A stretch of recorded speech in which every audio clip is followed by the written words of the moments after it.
It all started from the moment Kale passed away, and a barefoot woman in black robes,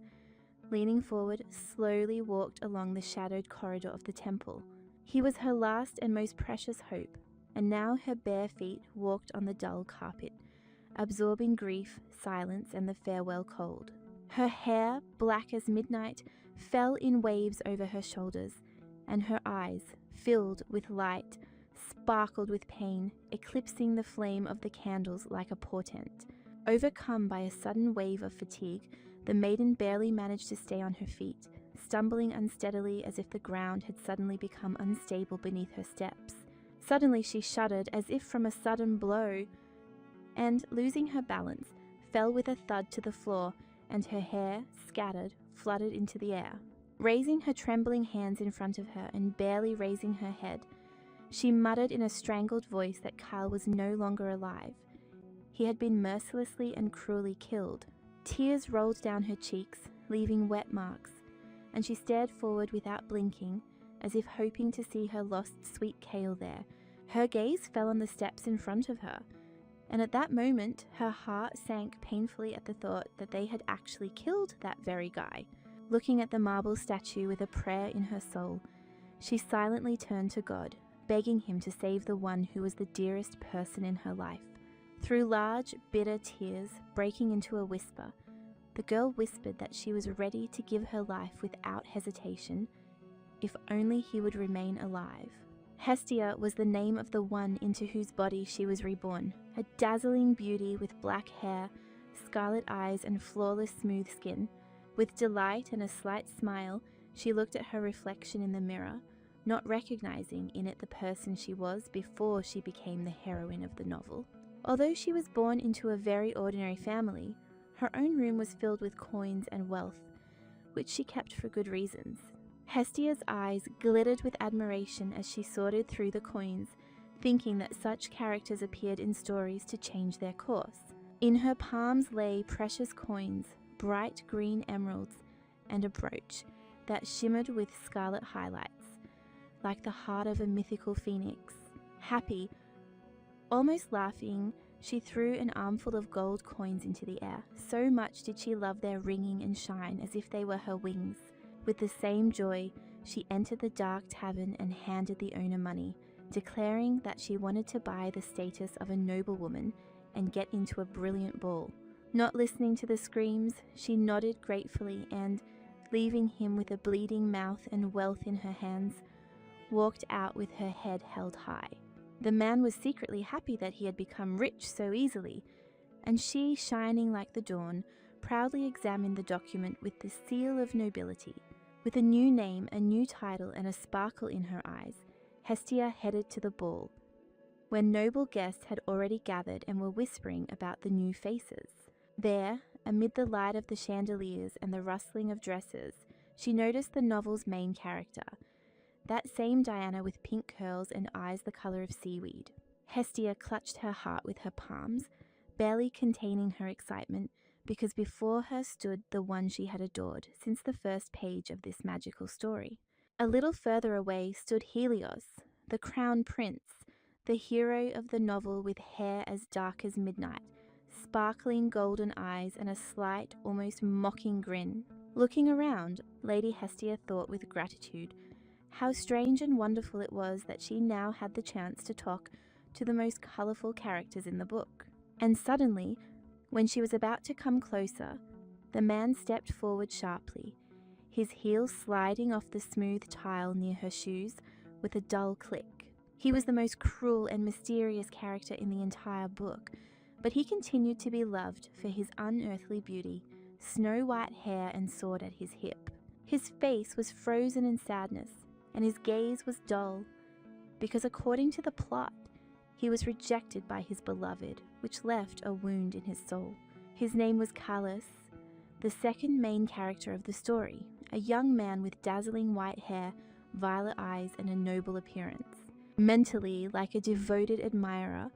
Hestia screamed in her soul how strongly and selflessly she loved him despite his dark fate. And so, at the magnificent ball within the walls of the art museum, where noblemen discussed art and social news, a special atmosphere reigned. Hestia, holding her breath,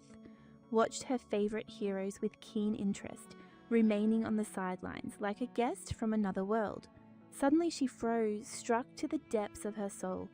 hearing them talk about a certain aura of duo, a perfect harmony that is difficult to touch. Turning around, she took one last pained look at the characters, realizing that she would forever remain only a secondary figure in their great story. Diana was a saint with a divine gift,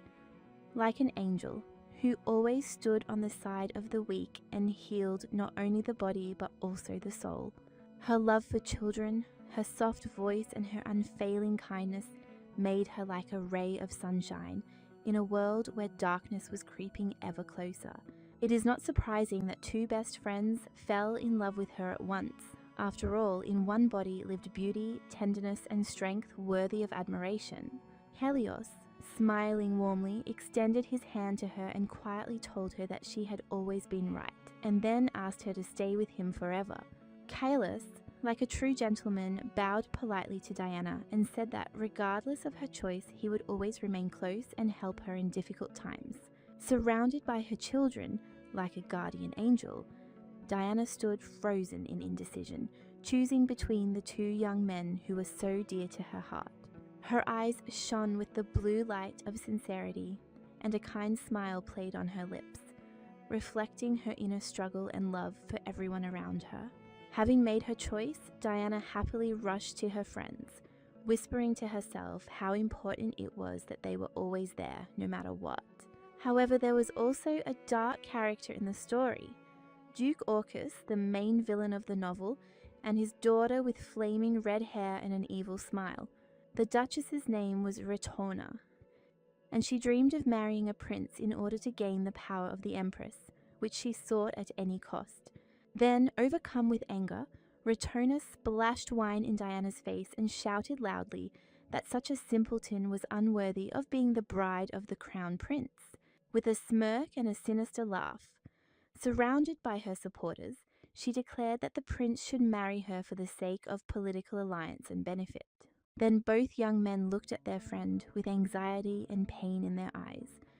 because each understood that her fate and the status of the empire depended on this marriage. Caelus clenched his teeth in rage and his eyes flashed with anger, because he could not bear to see his friend and the woman he loved suffer. That day he committed the sin of becoming an avenger. In the silence of the night, he poisoned the Duke's family, killing them in the name of love and devotion. When the vase fell onto the marble and shattered into pieces with a crash, a scream was heard in the hall.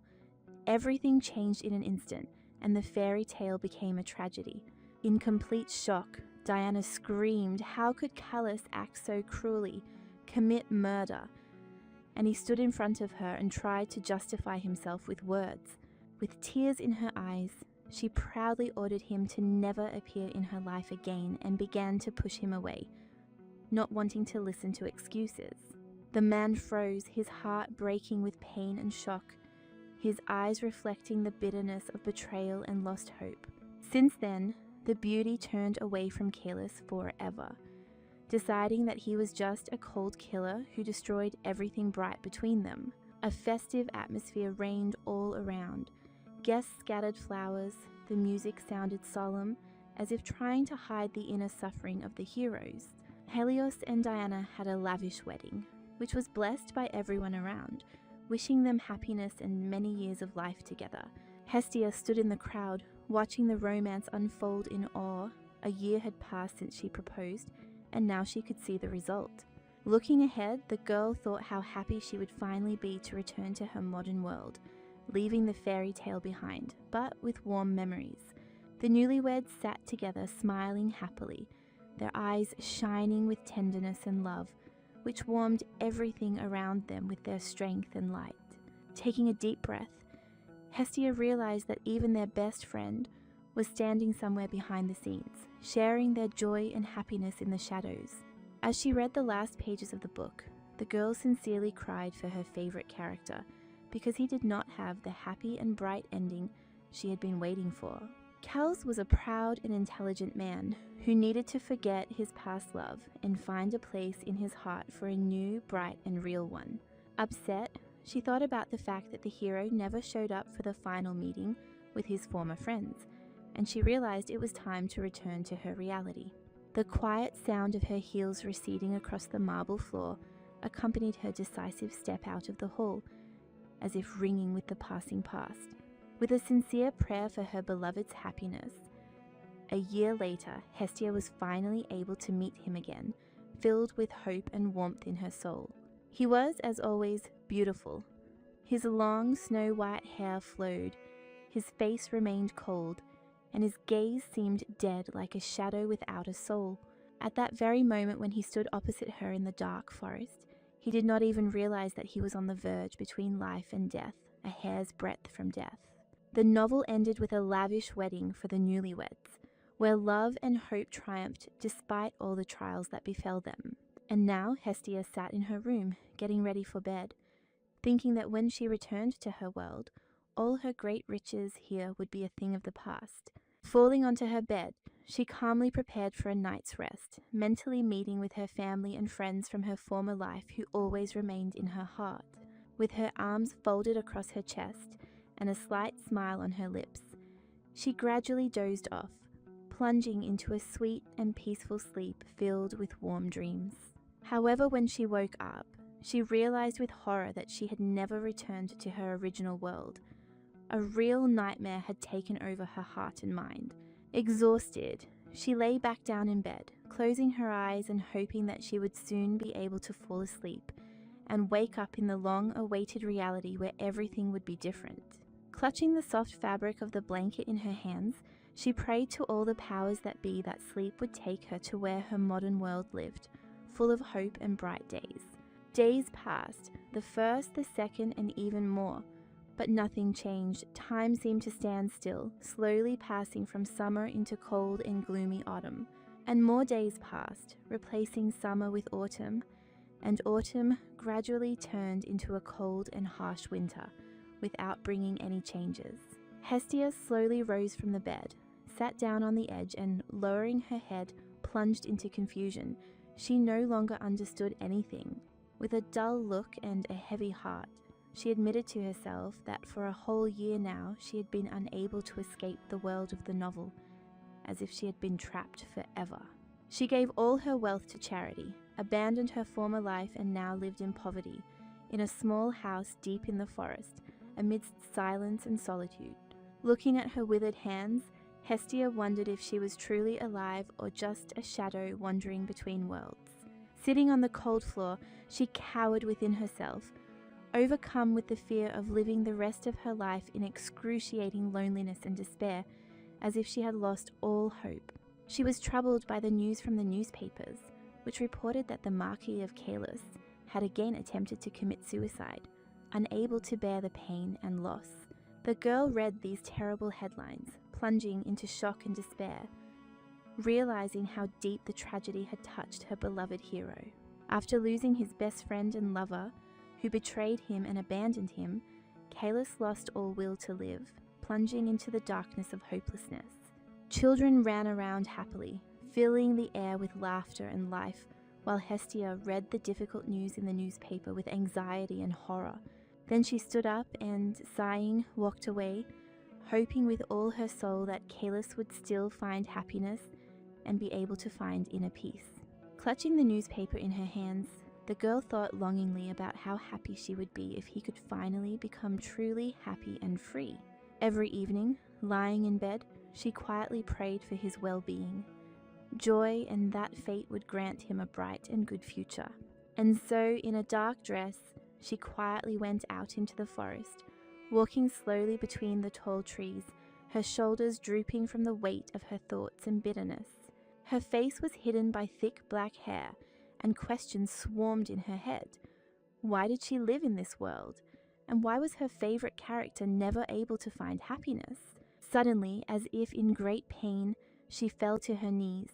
feeling the ground cold and heavy under her weight and terrible suffering. Through tears, with a mad smile on her lips, she whispered that if this is how it will be, it would be better to disappear than to continue living in this cruel world. At that moment, men's footsteps were heard nearby, breaking the silence and bringing with them an unknown hope or a new enormous disaster. Hestia turned around in fear, folding her arms across her chest, not expecting anyone to be there at such a moment of despair and pain. Before her stood Carlos, the very man whose eyes burned with coldness and indifference, as if he had long since stopped feeling anything for her. However, instead of stopping, he calmly walked past. And then the girl could not stand it. She screamed, demanding that he stop and hear her. Turning around, the man asked coldly and sharply what she wanted from him, his voice full of harshness and hidden irritation. The surprised lady looked at her handsome man when he shuddered, hearing strange voices that were looking for him among the shadows of the dense forest. As Hestia was about to say his name, he suddenly covered her mouth with his hands, trying to prevent her from revealing their location to the evil enemies. At that moment, the butler and his guards were racing through the large forest, desperately searching for the missing aristocrat, sparing neither effort nor time. The young man hid behind the trees, hugging the sweet girl so tightly that she was overcome with fear, but not a single sound came from her lips. When the voices finally died down and faded away, the lovely Kalis breathed a sigh of relief, realizing that the servants were no longer a threat to them and their secret. After realizing that he had the lady in his grip, the man gently released her and apologized for his harsh behavior. Slightly shyly and with genuine interest, Hestia asked the man if there was any way she could help him in this difficult situation. Eventually, the noblewoman brought Kalis into her home, noticing and gently pointing out that he looked unkempt and neglected, which caused her concern. Kalis offered a measured apology for his coldness and any inconvenience he might have caused, and Hestia smiled and reassured him that he could feel at home there. The guy looked tired and depressed. He sat down on a chair and put his head in his hands, but even in this state he remained irresistibly handsome and attractive. Embarrassed, grabbing her hand, Hestia approached the guest and in a timid voice asked what he was doing in the forest at such an hour and under such circumstances. Kalis looked at her silently, and the girl hesitated, embarrassed, trying to say that he could tell her everything without hiding his feelings and thoughts. The noblewoman froze in shock when she heard him say that he was tired of life again and wanted to simply disappear, having lost all hope for a better future. After this, he began to speak quietly and hesitantly, saying that it was strange for him to see her living alone in the forest, far from her family and the familiar world. Hestia lowered her head and said sadly that she could not return home to her family and her country because the past seemed to be forever behind her. The man listened to her silently, and then quietly said that it seemed that their destinies and lives were surprisingly similar and intertwined. Surprised by such words, the lady slowly raised her head, trying to understand what exactly he wanted to tell her and why it sounded so close. After this, Kalis said that his friends had also turned away from him and he had no place to return to, having lost all support in life. With a heavy heart, the man admitted that now death seemed to him a better way out of pain than continuing this cold and empty life. Clutching the guy's head, she whispered devastatingly that it was then that the girl was stronger than him, because she was able to live on, overcoming all the difficulties and fears. Hestia herself looked sadly at her beloved hero, who became even sadder, as if he had lost his former valor and the bright power within himself. Taking a closer look at him, she suddenly realized that he looked emaciated, pale and thin, like a shadow of his former strength and beauty. Raising her head, Hestia realized how much she had missed him before, and how deep in her heart remained the warmth of past days and hopes. After this, she asked the man to wait a couple of minutes on a chair, promising to return soon and not leave him alone in this cold house. Inspired by the joy of meeting her favorite hero,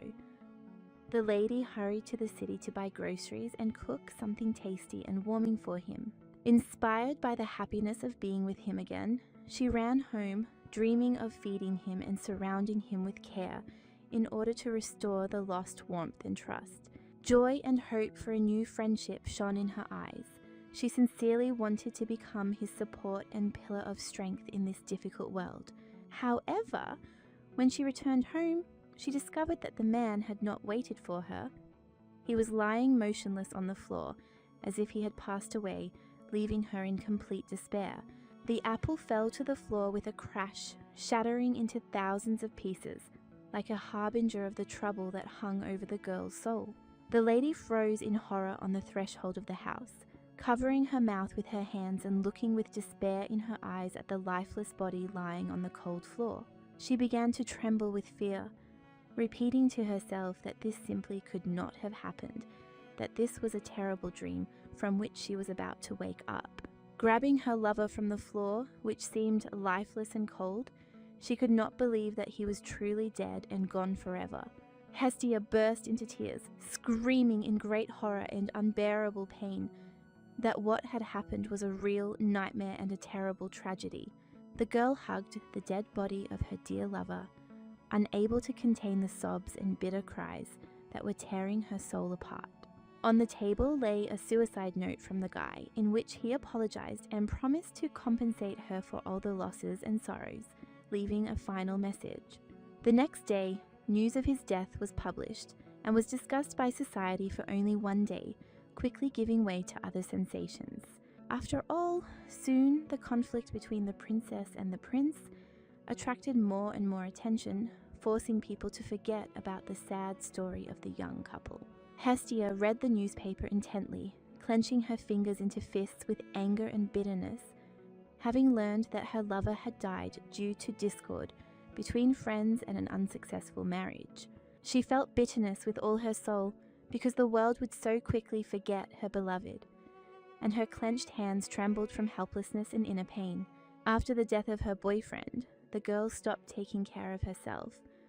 Her appearance became pale and tired, as if death itself had touched her soul and body. People retreated from her with anxiety and fear, because Hestia looked as if death itself was walking next to her, enveloping her in cold and silence. The guy rudely shouted at her, demanding that she watch her step, when his girlfriend tried to calm him down, but only increased his irritation and anger. As people passed by, they whispered that this lady came to church every day, muttering something under her breath, and that it was not easy for her to speak with the Holy Father. With a heavy head, Hestia walked down the corridor, listening to rumors about the couple's breakup and how the power of holy love in their lives had begun to fade irrevocably. She quietly whispered the names of characters from an interesting book, as if seeking in these words comfort and a connection with a world that was already slipping away from her. Soon her memory came back to her favorite hero, Kailas, whose sudden and tragic death left a deep and unhealing wound in her heart. Suddenly, the young girl tripped and fell on the cold floor, unable to keep her balance under the weight of her own thoughts and feelings. Raising her head with difficulty, she barely managed to say that her lover had been killed, and a painful delirium and confusion settled in her mind. Before her eyes stood a statue in the temple, inspiring awe and thoughtfulness, which made her come to a terrible conclusion. Her beloved was killed, and he did not die on his own. Through tears welling up from the depths of her soul, Kailas prayed that if God existed, then let him save her beloved and bring him back to life again. The noble woman woke up in her large red bed from the past and slowly opened her eyes, feeling the familiar atmosphere of former wealth and luxury. Jumping on the spot from slight excitement, she suddenly realized that she had returned to her former time, to her rich house where she had once lived carefree and happily. At first, she couldn't understand how she ended up in bed, and who brought her here from the temple where she was just a few moments ago, as if in another world. A headache tormented her mind, and her thoughts were confused. No one could explain why her consciousness wandered between the past and the present, between sleep and reality. Her bare feet touched the cold floor, and this simple contact with reality caused a mixture of anxiety and relief in her, reminding her that she was still alive. Surprised as she stood up, Kailas realized that neither her body nor her soul hurt, and her body was healthy and whole, without a single scratch or wound. It finally dawned on her that she was in the past, and she hurried to the window to look out into the street and figure out where exactly she was now. Outside, in the main square, people were bustling and running in preparation for the important event, filled with a festive mood and anticipation of a miracle. It was the same parade that had taken place before, a parade in honor of the upcoming wedding, a solemn and joyful event for all present. The prince and Diana were preparing to tie the knot,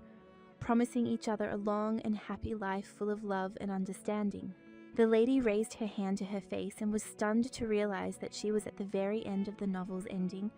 but she didn't understand why she was there and now. Suddenly, Hestia broke off her anxious thoughts, realizing that now was not the time to give in to fear and dwell on the inevitable future. Turning sharply, the lovely lady rushed away,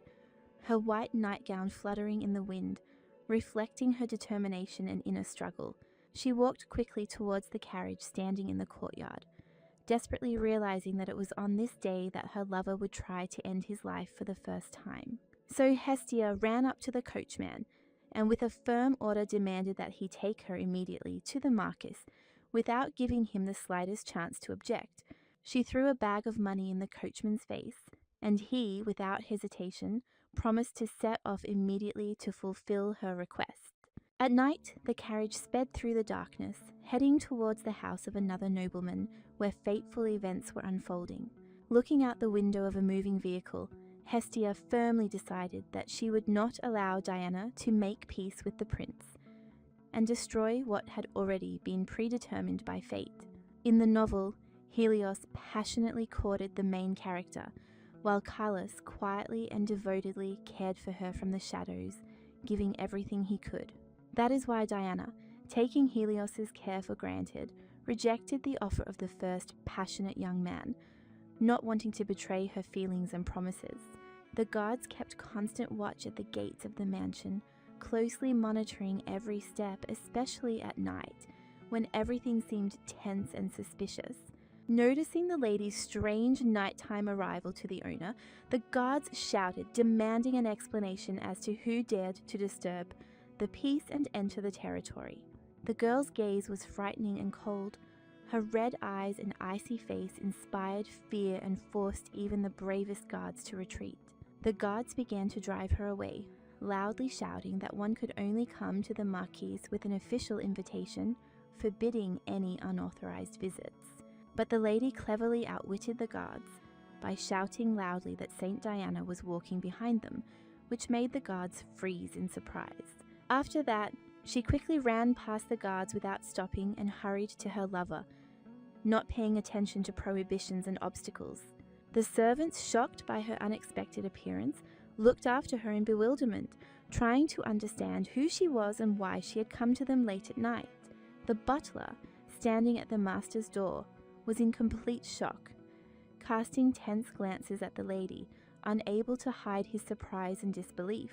Without thinking twice, the lady flung open the door to the boys' room, startling the butler, and shouted his name loudly, calling him to life and attention. There, in the half-darkness of the night, Kalis stood before her, holding a knife to his throat, despair and pain visible in his cold and lifeless gaze. Seeing the guest, the guy slowly turned to her, but his cold gaze did not hide his internal struggle and dark thoughts about the future. The lady, overcome with horror, covered her face with her hands, unable to bear how much her beloved was suffering and how deep his pain was.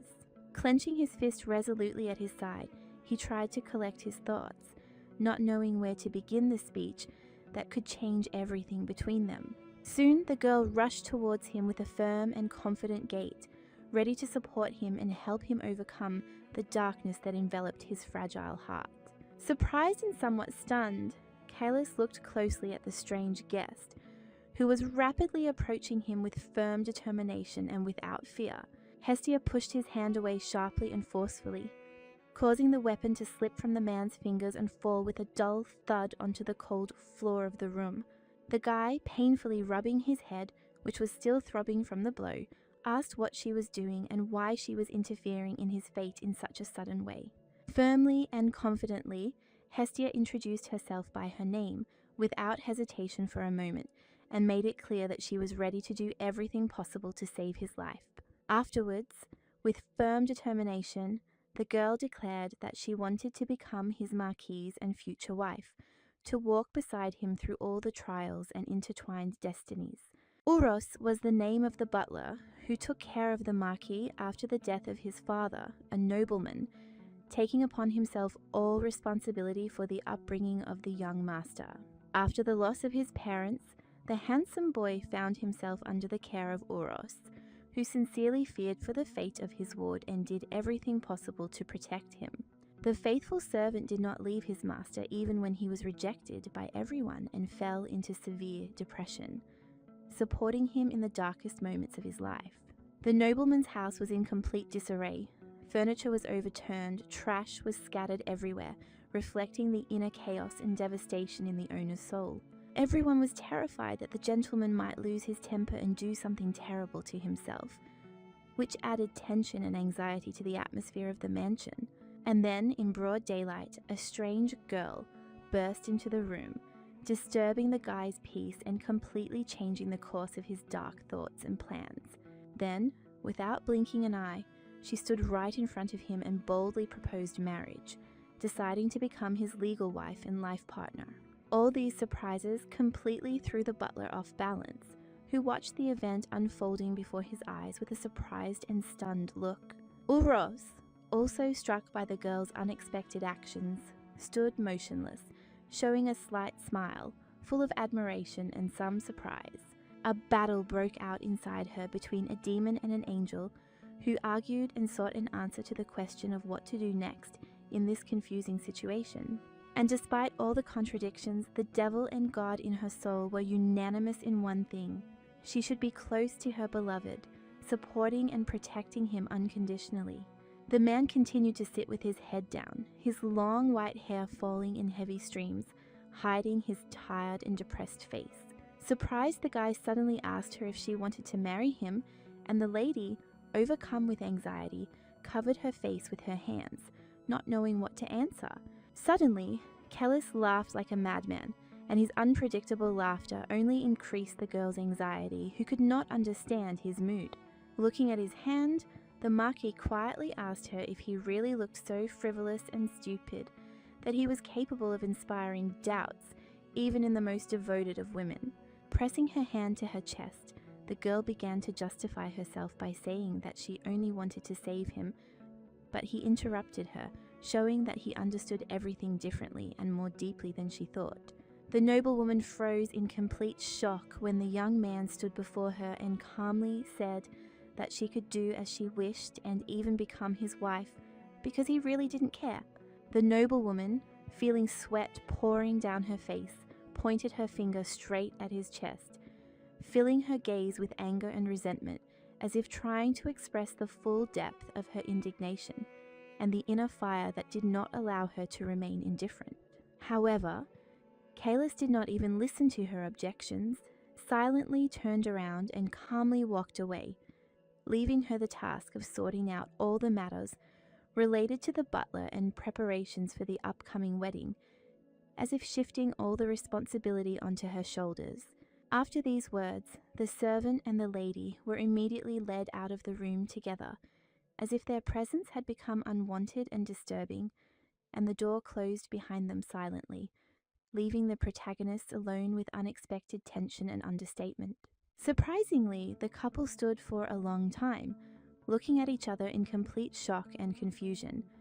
not believing what had just happened, struck by the Marquis's unexpected action, which so abruptly changed the course of events and knocked the ground out from under their feet. Not understanding what was happening, the beauty grabbed her head, her eyes filled with confusion and bewilderment, and her thoughts raced in search of an answer to the question of how this could have happened, causing her heart to beat faster from shock and confusion. Hestia introduced herself as the daughter of a noble lord, an exquisite beauty in a luxurious scarlet dress, with thick black hair flowing over her shoulders, which gave her a mysterious and enchanting appearance, as if the night itself had embodied in her image. The butler, having comfortably seated himself opposite, introduced himself by his name, Uros, the Marquise's devoted servant, whose face expressed experience and calm as if he were the guardian of secrets and the keeper of palace order, ready to serve until his last breath. The man did not lose his composure and began to question the lady in detail about her identity, because her appearance within these walls was too unexpected and strange, as if she had appeared out of nowhere, disrupting the usual order and raising many questions. The butler's words about the lady appearing too unexpectedly, simply opening the door and entering without calling anyone or warning anyone, as if violating all the rules of etiquette and decency, sounded like a bolt from the blue, which caused a wave of bewilderment and tension. The words that followed sounded like blows. The lady's actions knocked the Marquis off his feet, as if lightning had struck him with a sudden lunge, upsetting his balance and causing him to experience unexpected pain that echoed throughout his soul and body. Suddenly, the butler, as if carried away by an inner impulse, quickly rose to his feet and, without hiding his sincere gratitude, said that despite everything that had happened, he remained immensely grateful to the woman who had saved his master's life. The lady, hearing these heartfelt words filled with deep gratitude, was slightly shocked, with surprise and at the same time gratitude in her eyes,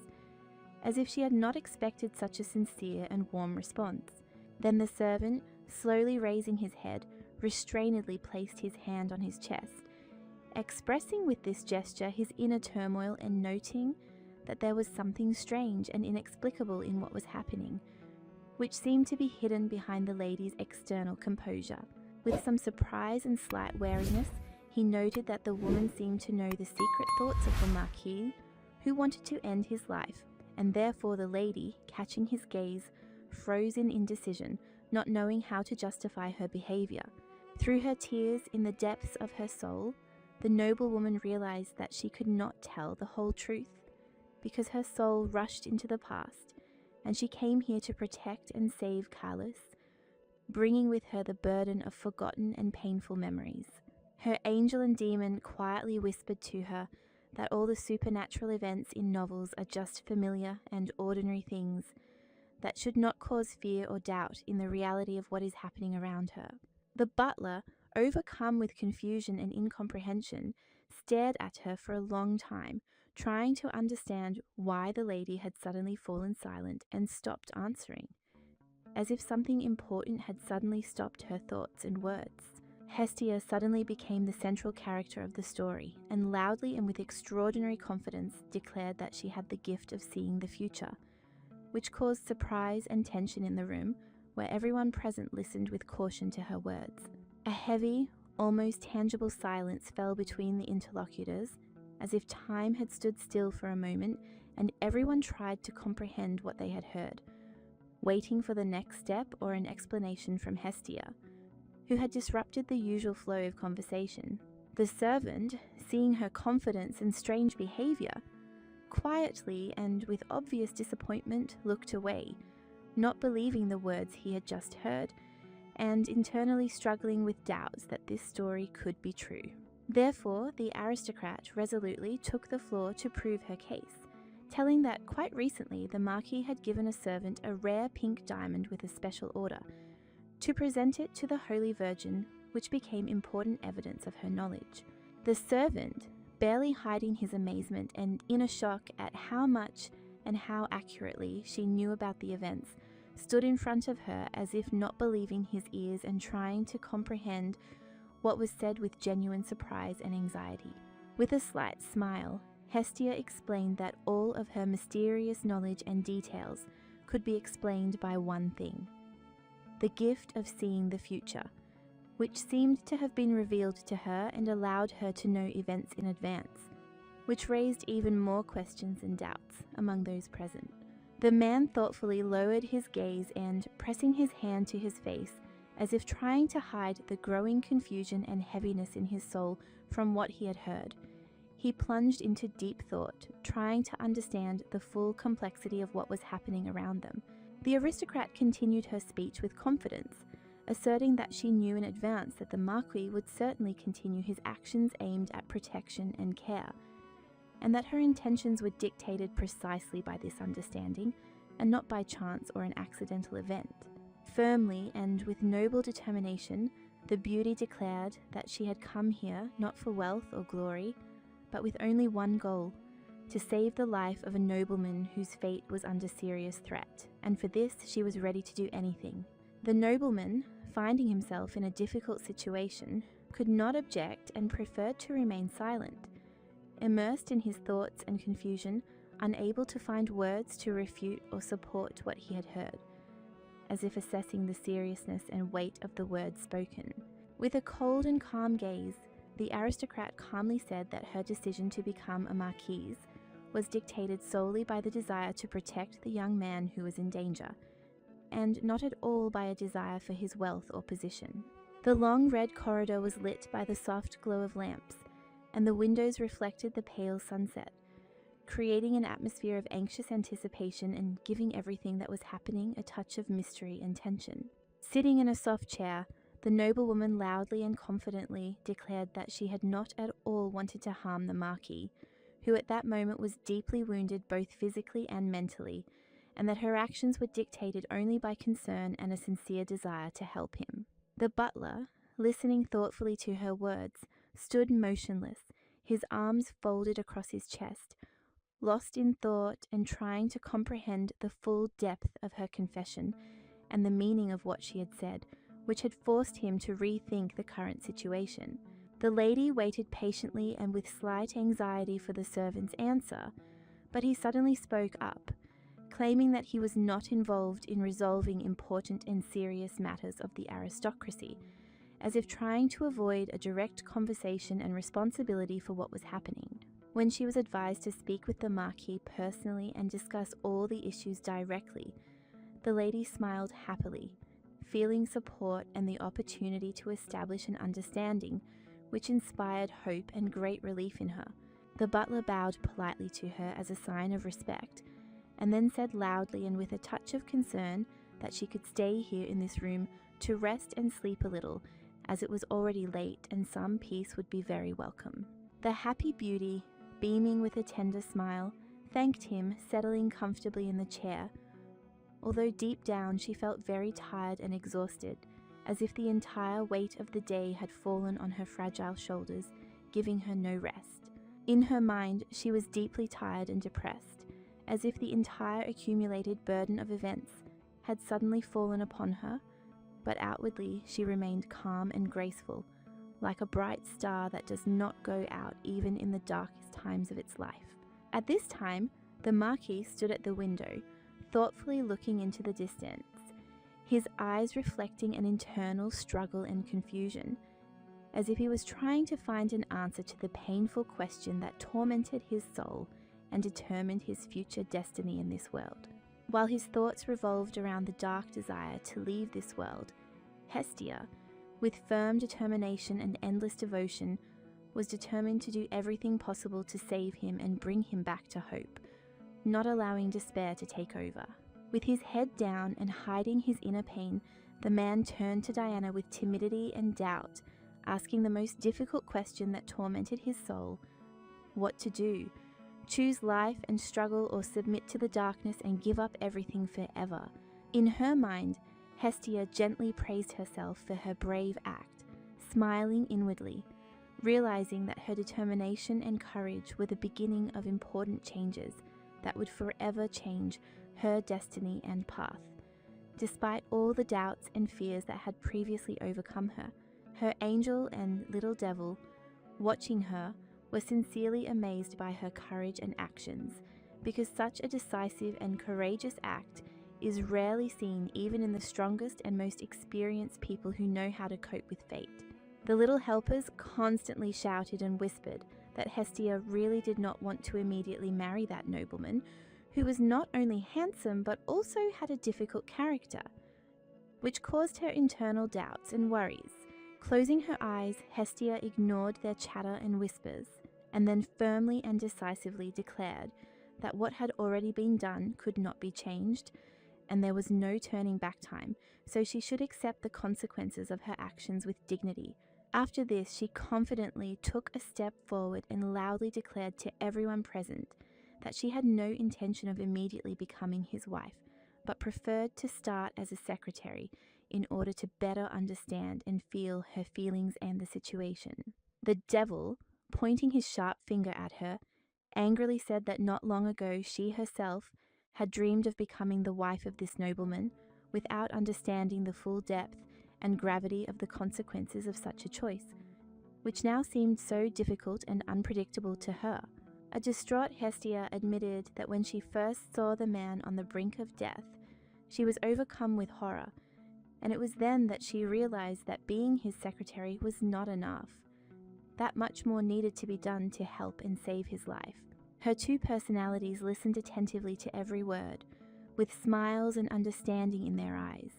realizing that Hestia was ready to make any sacrifices and trials for the well-being and salvation of the nobleman who became her meaning and support. Stubbornly and firmly, the lady declared that she was ready to do whatever it took to be with this handsome man,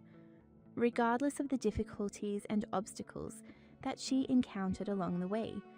demonstrating true strength and no small amount of determination. Diana appeared before them as a holy virgin with divine powers, dressed in a bright snow-white dress, radiating purity and light that seemed capable of overcoming any darkness and bringing hope even in the most difficult moments. However, despite her simplicity and kindness, Hestia's position in the temple remained low and inconspicuous, since her origin and modest upbringing did not allow her to take a worthy place among the high-ranking servants of the holy place. Kailas, driven by sincere love and devotion, sacrificed his most precious and fertile lands so that she could gain respect and recognition in high society, and so that her status would become worthy of her kind heart and pure soul. Such was the fate of the Holy Virgin, for whom Kailas made unimaginable sacrifices and deeds, but unfortunately Hestia herself, disregarding his feelings, married the prince, leaving his devotion and love unanswered and without hope of reciprocity. Therefore, Hestia clearly felt deep dissatisfaction and bitterness because of such a sad and unfair ending to her story, realizing that she herself had broken the fate of the man who had done everything possible for her and even more. The maiden, rushing in the carriage, was overcome with rage and anger at everyone around her. Her fragile heart was tormented by conflicting feelings, and she could not forgive either herself or those who so easily destroyed her dreams and various hopes for happiness. Finally, the coachman announced their arrival at the temple, and the guards hastened to help Hestia carefully descend from the carriage, accompanying her with confident and solemn steps along the stone steps, as if welcoming a new guest to a holy place where her fate was about to change. Hestia was clearly determined to make the life of the Holy Virgin difficult, so that it would not seem too carefree and simple to her, because her inner struggle and determination did not allow her to remain indifferent to the future, and she intended to do everything to test herself and those around her. The lady, rising from her chair and taking the heavy suitcase by the hand, suddenly heard her name called by another person, whose voice was full of excitement and haste, attracting her attention and making her freeze in place, wondering what had happened. It was a clergyman who, without waiting for an explanation, quickly ran up to her, shouting loudly that he had heard about the arrival of the Marquis's carriage and was in a hurry to report important news, causing the noblewoman to feel a surge of anxiety and curiosity at the same time. The noblewoman, without showing much interest and leaving her face almost emotionless, wearily stared at the young priest, who, with surprise and impatience, asked where the Marquis himself was and why he had not appeared with the carriage, causing her inner uneasiness. Proudly and with a touch of irony, Hestia declared that she had arrived in the place of the nobleman himself, as if taking on the responsibility and role that he should have played, demonstrating confidence and hiding her true feelings under a mask of calm. Then, with a gentle smile, she introduced herself as the sweet wife of a wealthy nobleman, as if cementing her new role and establishing her place in this complex and confusing world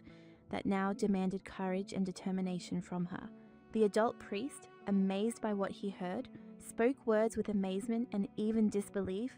that seemed incredible to him and not true, which caused an internal conflict and doubt in him. The temple worker shook his head disapprovingly, whispering that she was lying, since it had long been known that Caelus was in love with Princess Diana, who had previously rejected his feelings, and this story was common knowledge among the parishioners. However, the noblewoman did not even pay attention to his words, calmly and decisively passing by as if not wanting to waste time and energy on arguments that had no meaning for her and could not shake her resolve. The man shouted sharply after her, demanding an explanation of where she was going,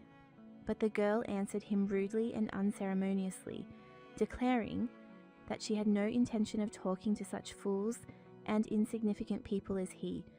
contemptuously rejecting his words. To each of his objections, she simply threw a bag of money right in his face, demonstrating her strength and determination, and finally the man fell silent, amazed by such a bold and uncompromising answer, losing the desire to continue the argument. Proudly and majestically, she stood before him, putting her hand forward as if symbolizing her power and steadfastness, showing that she did not intend to give in to pressure and would follow her own path, no matter what. The priest, unable to hide his greedy gaze, looked greedily at the bag of money, not hiding his greed and desire to get these riches,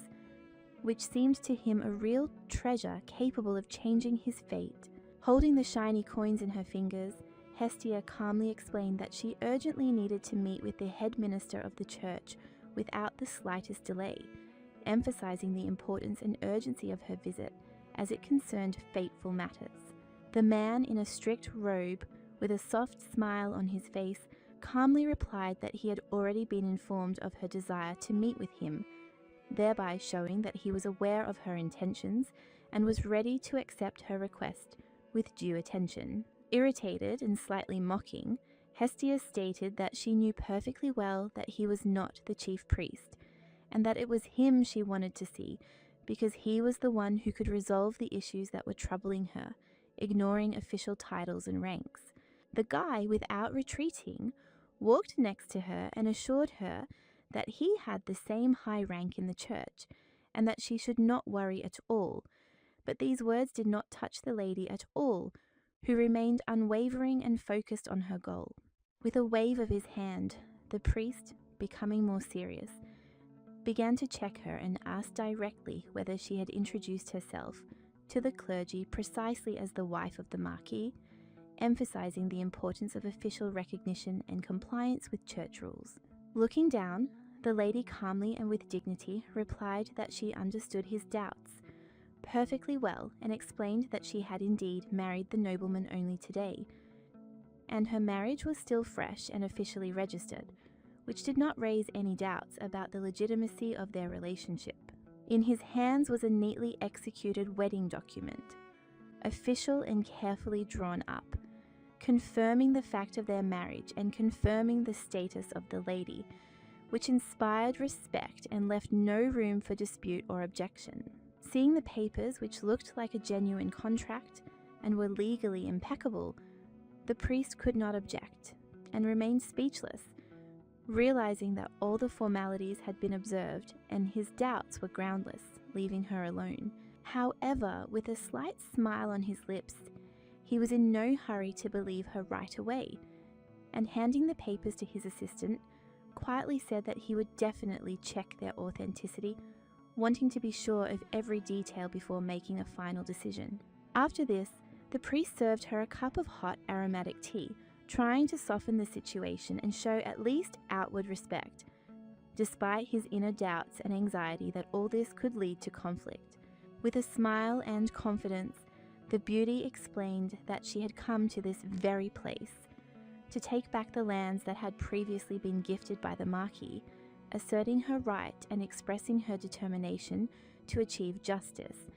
despite any possible resistance. This statement outraged the temple servant. He suddenly jumped up from his seat and shouted loudly how she dared to demand from them what, in his opinion, did not belong to her, expressing deep dissatisfaction and indignation. While Hestia was calmly sipping her tea, the church minister continued to shout, warning that her behavior was incurring God's wrath and that she was blatantly lying, trying to intimidate and embarrass her in front of everyone. Calmly and confidently, Hestia explained that her husband had once given these lands not simply to God, but to the Holy Virgin, emphasizing the importance and personal nature of this gift, which made the issue of ownership especially significant and controversial at the present moment. The man froze, overcome with confusion, not knowing how to properly respond to her words, because if the Holy Virgin was now absent from the temple,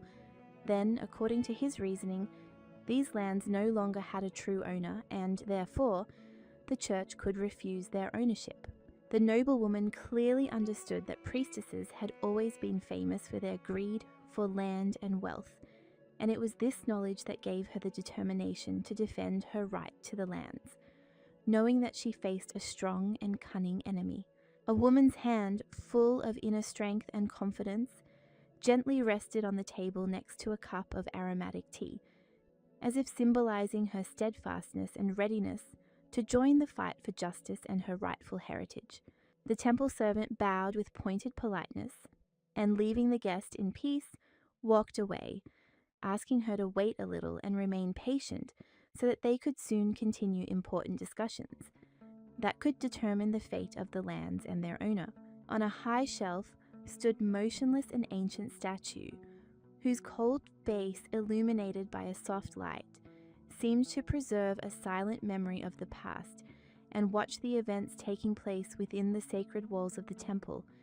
giving the whole place a special solemnity. Lowering her head, the lady sighed with relief,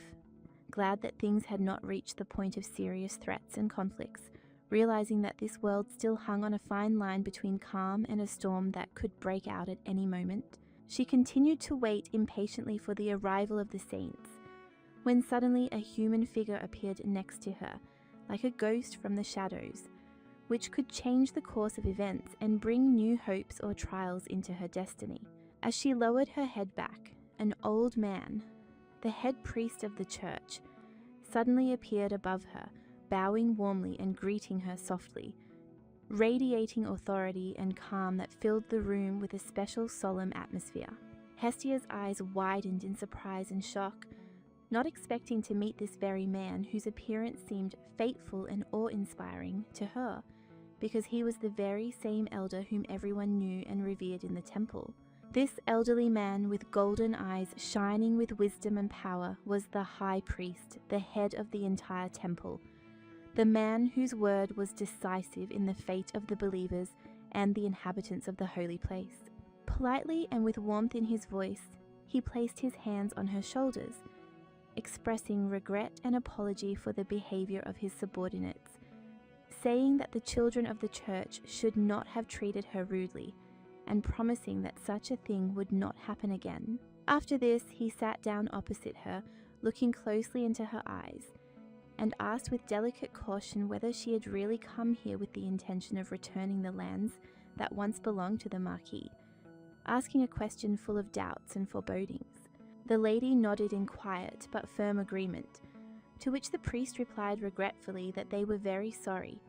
but they could not return these lands to her since many circumstances and long-standing agreements stood in the way of fulfilling her wish. As the man spoke these words, his face remained cruel, cold and full of hidden malice, as if duty, honesty, and inner conflict were struggling within him, reflecting the complexity of the situation and its seriousness for all involved. He then added that when the Marquis gave these lands to Diana, he was well aware that most of them would in fact belong to the church, and that this deal was dictated not only by personal feelings, but also by political considerations, taking into account the interests of the clergy. The woman's hands clenched on her knees with excitement, revealing inner tension and fear of a possible loss that could become a heavy blow for her and the final test on the path to justice and happiness. The noblewoman reassured herself with the thought that she was now officially the Marquis's wife, and gathering her courage, she replied that she understood his words and was ready to accept the realities, no matter how difficult they were, demonstrating maturity and inner strength in this difficult conversation. The temple minister, smiling in response, expressed gratitude for her understanding and patience, but his words were interrupted by an unexpected outburst of emotion and harsh accusations from the lady, who clearly decided not to stop there. With a wave of her hand in defiance, she began to portray the church in an extremely unfavorable light, calling the Holy Virgin a villain who took advantage of the Marquis's generosity and the church's trust, thereby destroying established notions and causing bewilderment and condemnation. With a laugh full of irony and mockery, she declared that this story would become a real sensation and would definitely appear in the newspapers tomorrow, shocking the public and changing the view of what was happening, as if foreshadowing the coming changes and scandals. After her resonant statement, she asked the high priest for his opinion on the news, observing his reaction and waiting to see how he would respond to the possible revelation and the upcoming changes that could shake up the temple and society. The man fell silent, clenching his fists on the table, as if trying to contain the anger and inner turmoil that was beginning to build in his soul, because the lady's words were not just accusations, they were a challenge to the very foundations of power and the foundations of the church. Near his hand on the table stood a vase of flowers and neatly arranged books, symbols of calm and knowledge that contrasted sharply with the storm of emotions and tension of the moment, as if reminding him that even in chaos there is a place for wisdom and reason. Playing with misunderstanding, the old man put his hand to his chest and said that he did not understand what exactly the two were talking about, trying to hide his true feelings and save face, although inside he felt an impending threat and the need to make decisions. The lady continued to pretend to be simple and even stupid, saying that the church could not and should not do anything bad, trying to reduce the intensity of passions and present itself in a favorable light, despite all the seriousness of the words spoken earlier. Her feigned words clearly angered the priest, but she calmly and with a slight smile noted that, apparently, the priest did not like her revelations, as if adding fuel to the fire and skillfully provoking him into an emotional reaction. Pressing her finger to her face, she quietly uttered a new shocking piece of news. The crown prince's wife was a loyal dog of the clergy and a two-faced snake, skillfully playing both sides to maintain her power and influence, revealing intrigues and hidden motives. With an evil smile and mockery, the lady asked whether such news could really suit the priest and cause a storm in his soul, testing his patience and moral principles, as if playing with fire to check his true feelings. These words made the priest tense up. His face became gloomy and cold. He no longer concealed his discontent and irritation, sitting motionless and with an obvious mood, far from smiles and goodwill. Folding his hands in front of him and intertwining his fingers, the old man thought deeply, realizing that there was some truth in her words and that her revelations were not without foundation, although their consequences could be very serious and unpredictable for everyone. The sweet and kind Diana enjoyed widespread support from the people, and her image evoked sympathy and respect, but despite this, many aristocrats still did not accept the beautiful noblewoman, considering her former simplicity and modesty a disadvantage for high society. This created a dangerous situation for the church, as incomplete recognition and social tension could undermine its foundations and lead to conflicts that were difficult to predict and control, causing concern among the clergy. Therefore, the old man firmly declared that Hestia was speaking dangerous and sometimes destructive words with her lips, capable of sowing discord and hatred, and that she should be more careful in her statements so as not to bring trouble upon everyone. The maiden, with a cold and mysterious smile, continued to make threats against the chief priest, firmly declaring that she would not be afraid to reveal to the emperor himself the whole truth about their secret deceptions and intrigues, promising to expose their treachery and hypocrisy without the slightest doubt. Strick shouted in denial, categorically denying all accusations and declaring that their temple had never stolen donations, but cared exclusively for the spiritual well-being of parishioners and the fulfillment of their most sacred duties before God and people. With a sigh and a laugh full of mockery, the lady scoffed, asking why the priests were so sure of their innocence if they did not have a single piece of evidence that could refute her words and accusations, putting them in an awkward position. Realizing that it was pointless to continue the argument any further, the old man soon left, asking for a little time to think about what he had heard and prepare for the possible consequences that could follow her statements. Meanwhile, the priestesses were experiencing great anxiety and fear, fearing that all their deceptions and corrupt schemes might be exposed during an inspection by the emperor, and they were already discussing among themselves how to deal with the current situation, trying to find a way out of the crisis. Hestia knew everything that was happening, so she calmly drank tea, serenely accepting the priest's decisions as if already anticipating how the situation would turn out, and internally preparing herself for any outcome, regardless of its severity and consequences.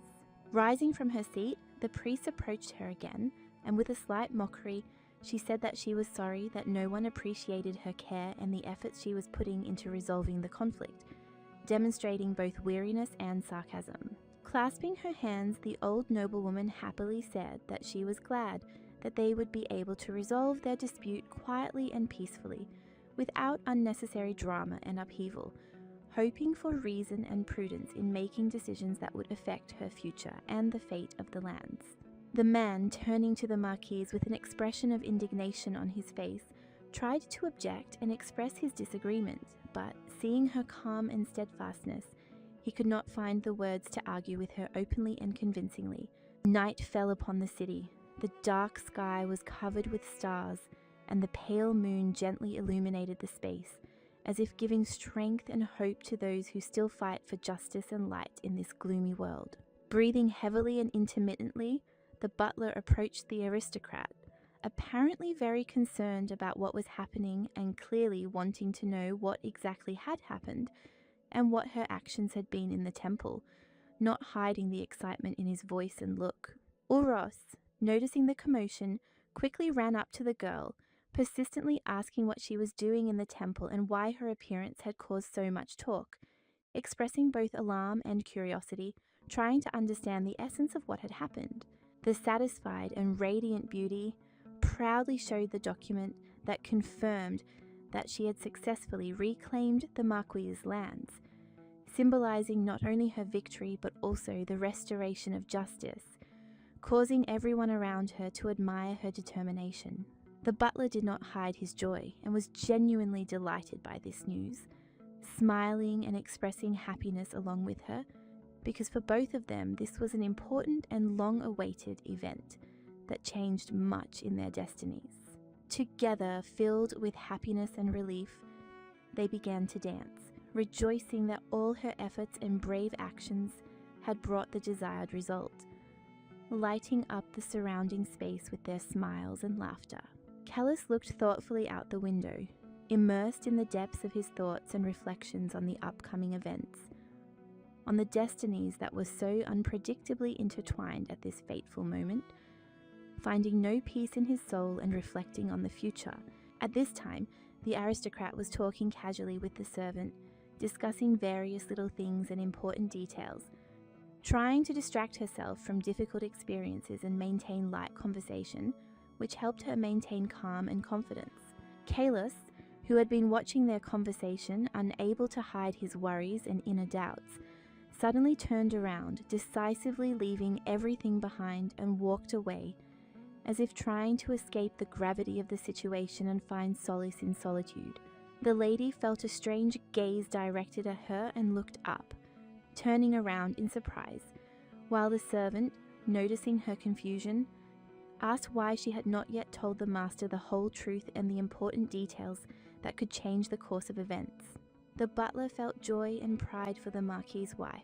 admiring her cunning and ability to maneuver everything to achieve the desired result, seeing in her a true strategist and strength of spirit capable of overcoming any challenge. Callus was not only her beloved husband, but also the embodiment of the ideal, handsome, noble, and perfect, like a prince from the most romantic fairy tales, who is ready to protect and support his chosen one in everything. Hestia asked the servant to act in her place and tell the master, her husband, the important news because their marriage was still very new,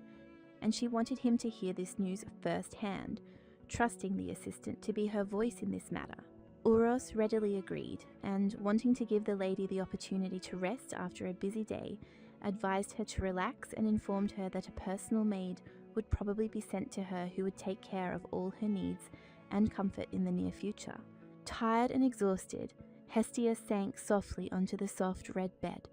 feeling how the entire past day had rushed by, leaving behind fatigue, but at the same time a sense of accomplishment that gave her inner peace. A satisfied smile appeared on her face, reflecting satisfaction and confidence that tomorrow she would finally be able to inspect the lands that had been returned to her and make sure that all formalities had been observed and justice had been restored. The aristocrat herself did not notice how her eyes gradually closed and she fell deeply asleep on the bed, stretching out her arms, which seemed a little disheveled, as if symbolizing her complete relaxation and readiness for a new day full of hopes and accomplishments. In the man's hands lay a document that contained the news of the return of the lands back to the Marquis, and, reading these lines, the man could not hide his irritation, since such news clearly did not bring him joy or satisfaction. The hand clutching the paper trembled with irritation, and the temple servant standing in front of him flinched in fear. Sensing the tension in the atmosphere and realizing that what was happening could have serious consequences for everyone involved in this story, the prince, throwing the paper aside with mockery and disbelief, loudly declared that he would not believe in the existence of the Marquis's wife until he saw her in person, expressing doubt and disdain for the news he had heard, as if brushing aside possible changes. The man's golden eyes expressed discontent and irritation, reflecting an internal conflict and doubts about the news that had turned his familiar world upside down and forced him to reconsider his views on what was happening. Kyle, sitting in a chair in the hallway and carefully studying the documents, could not help but notice that his wife had done a tremendous job, demonstrating willpower and determination, which would inevitably influence the further course of events in their lives. Hestia put on an elegant new green dress and admitted to herself with slight awkwardness that it was a shame she hadn't consulted her husband earlier, realizing that it could have avoided many misunderstandings and strengthened their mutual understanding in the future. As a result, she was sitting in the same room with her new husband, completely not expecting that he would soon invite her to spend time together, which became a pleasant surprise for her and the awakening of new feelings and hopes for a future together. When young Hestia woke up, a tall, grey-haired Uros came in and politely informed her that the master, her husband, was calling her, which caused mixed emotions in the girl's fragile soul, from joy to slight excitement and doubt. Obedient and a little timid, the maiden hastened to respond to the aristocrat's call, but deep down she was afraid that he might reproach her for making an important decision without his participation and prior discussion, which could create tension between them. Thoughtfully and with some surprise, Kyle pronounced his wife's name as if hearing it for the first time, trying to feel every note and understand what history and secret this name concealed. Shrouded in mystery and expectations of the future, the girl looked up decisively and looked boldly into the guy's eyes, radiating natural beauty, emphasized by her neatly styled hair, gathered into an elegant hairstyle, and soft fair skin that seemed to glow from within, revealing her true beauty. In the end, they stood silently, immersed in each other's deep, almost hypnotic gaze, not looking away and not uttering a word, because in this silence was hidden the fullness of feelings, emotions, and understanding that were more important than any words. Realizing that she had remained silent for too long in response to her husband's question, the girl finally gathered her courage and spoke, admitting that he was right. Her name was Hestia, and she was the Lord's adopted daughter, revealing to him one of the most important secrets of her life. Sighing heavily, the young man, with barely concealed reproach and a hint of deception, gently reminded her that she had once been anything but an aristocrat, causing the lady's soul to feel inner tension and uncertainty about her own position and past decisions. Nervously clenching her fists and sitting on the sofa, the lady felt her heart beat faster when Kyle again turned to her with the question of why she decided to marry him at all, demanding an open and sincere answer to such an important question. Confused and a little awkward, the noblewoman hesitated, trying to collect her thoughts, but the words seemed to get stuck in her throat, and she only repeated one short word, "I," as if trying to express her feelings, but not finding precise and appropriate formulations for them. Finally, with a fiery gaze and sincere determination, she confessed that she hated the Crown Prince and his wife, expressing her deep feelings of anger and resentment that had long lingered in her heart, causing a storm of emotions and internal struggle. She decided to be somewhat honest with him and looked angry, causing a cold sweat to run down Kyle's face, reflecting his surprise and inner turmoil from hearing the confession, as if faced with an unexpected truth that was difficult to accept. After this, the aristocrat added that she wanted to force these people to apologize to Kyle and help her husband stop thinking about the bad, trying to free his soul from the weight of grievances and bitterness that weighed on his heart. She sought revenge on the imperial couple for all the troubles and evil they had caused her husband, desiring justice and retribution for the suffering and injustice caused, piercing her words with deep meaning and pain. Kale listened to her silently, his gaze downcast, his white curls falling softly over his face, reflecting the inner struggle and emotions he was trying to hide, but which could not go unnoticed in this tense moment. Pressing his palm to his chest and bowing his head slightly, Uros explained to the gentleman with respectful seriousness that his new wife apparently possessed the rare gift of seeing the future, and it was precisely because of this that she acted with such confidence. Kyle stared at his faithful servant with surprise and slight confusion, not fully understanding what exactly he was talking about, although his face remained calm, as if he was trying not to reveal his inner doubts. After a short pause, the man ironically suggested that perhaps the butler should have retired long ago, hinting that he had begun to lose his mind and indulge in strange fantasies unworthy of a sane person. In his justification and confirmation of his words, Uros firmly stated that the lady knew in advance at what exact moment the gentleman needed to be saved, and, moreover, she also mentioned the pink diamond that the Marquis had given to the Holy Virgin. The Virgin accomplished the seemingly impossible. She managed to return part of the lands previously lost back to her husband, thereby proving not only her determination, but also a deep devotion that no one expected from her at the very beginning. After this, the servant, full of respect, noticed that the Marquis's wife really seemed to sincerely care about her husband, and her actions were dictated not by cold calculation, but by genuine concern for his fate and well-being. The young man asked with a hint of distrust in his voice if he and the lady had never met before, since her behavior and attention to him seemed too personal and emotional, as if there was already a hidden connection between them. After hesitating for a few moments,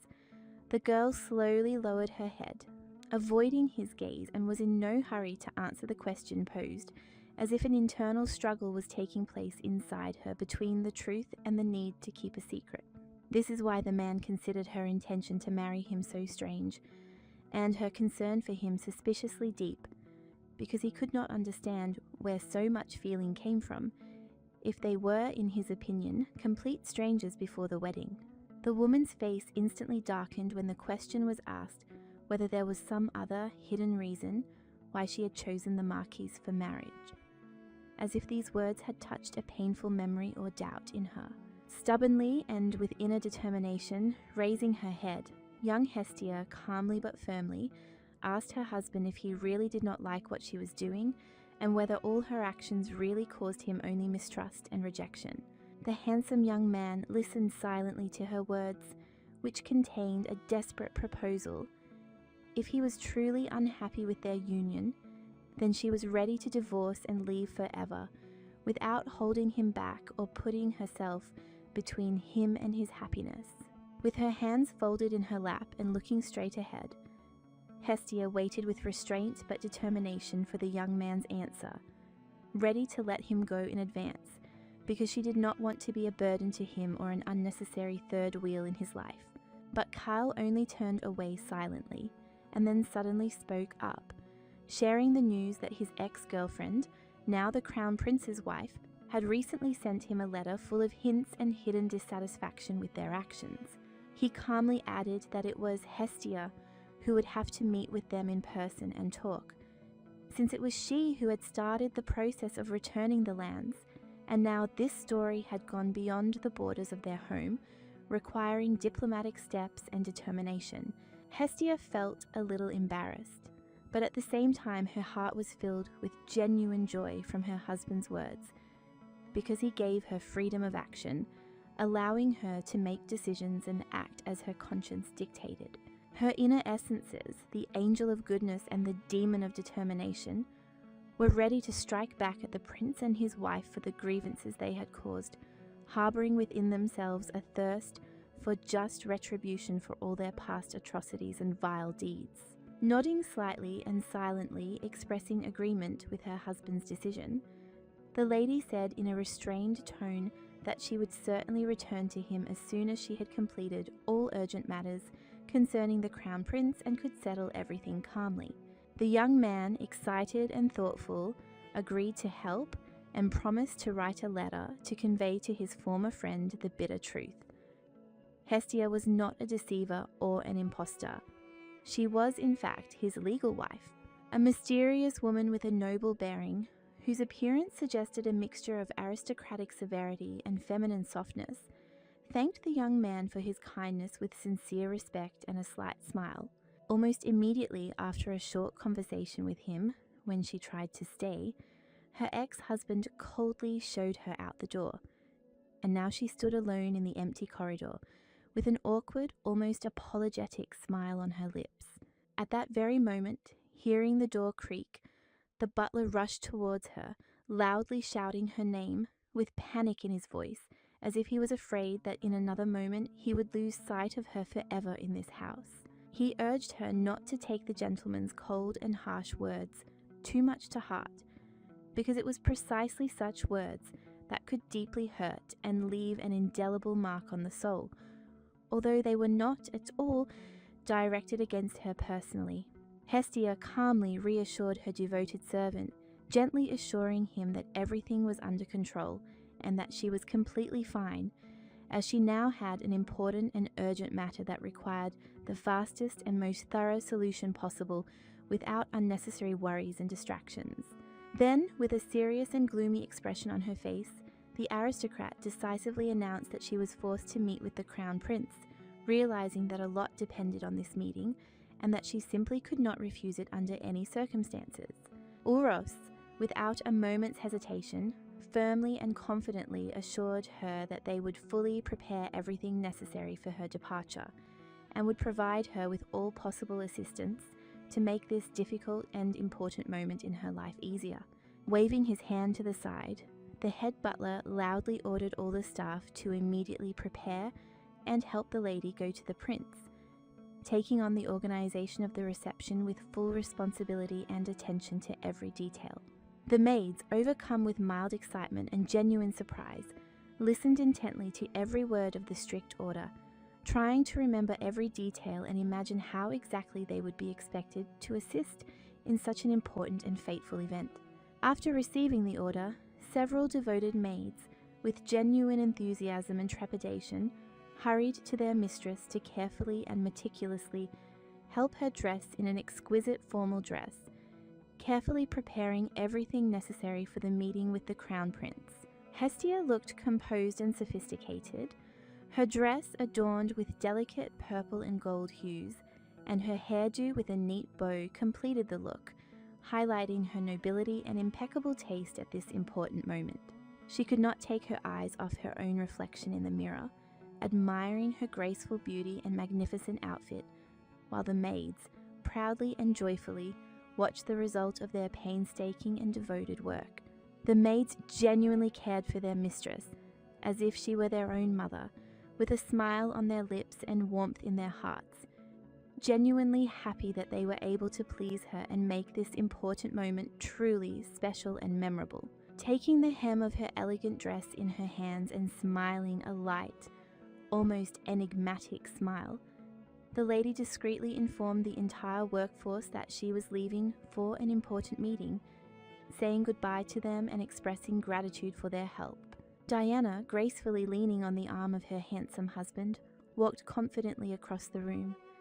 Her pink hair shone softly, and her blue eyes radiated innocence and purity,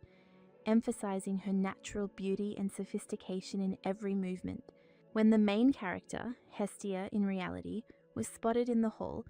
everyone froze in amazement at her dazzling beauty. No one could believe that such a gentle and radiant girl could ever fail in anything important. By bowing respectfully and curtsying, the noblewoman expressed her deep respect for the imperial couple, her graceful and elegant gesture emphasizing the honor and loyalty she felt for her highest patrons in the palace. While the man spoke with enthusiasm, his wife silently and attentively watched the marquise, showing genuine interest in her every word and gesture, as if trying to unravel all the secrets of her character and intentions. Suddenly, Diana spoke, cautiously asking the aristocrat who had come to visit them if they had met somewhere before, trying to discern familiar features and understand where this mysterious connection between them could have come from. Hestia first saw Diana in church, where she was caring and tenderly helping to heal commoners, showing genuine kindness and a desire to ease the suffering of those who were weak and needed help in their most difficult moments. Back then, the girl was dressed simply but elegantly. Her soft smile and innocent look gave her a special charm that was impossible to forget,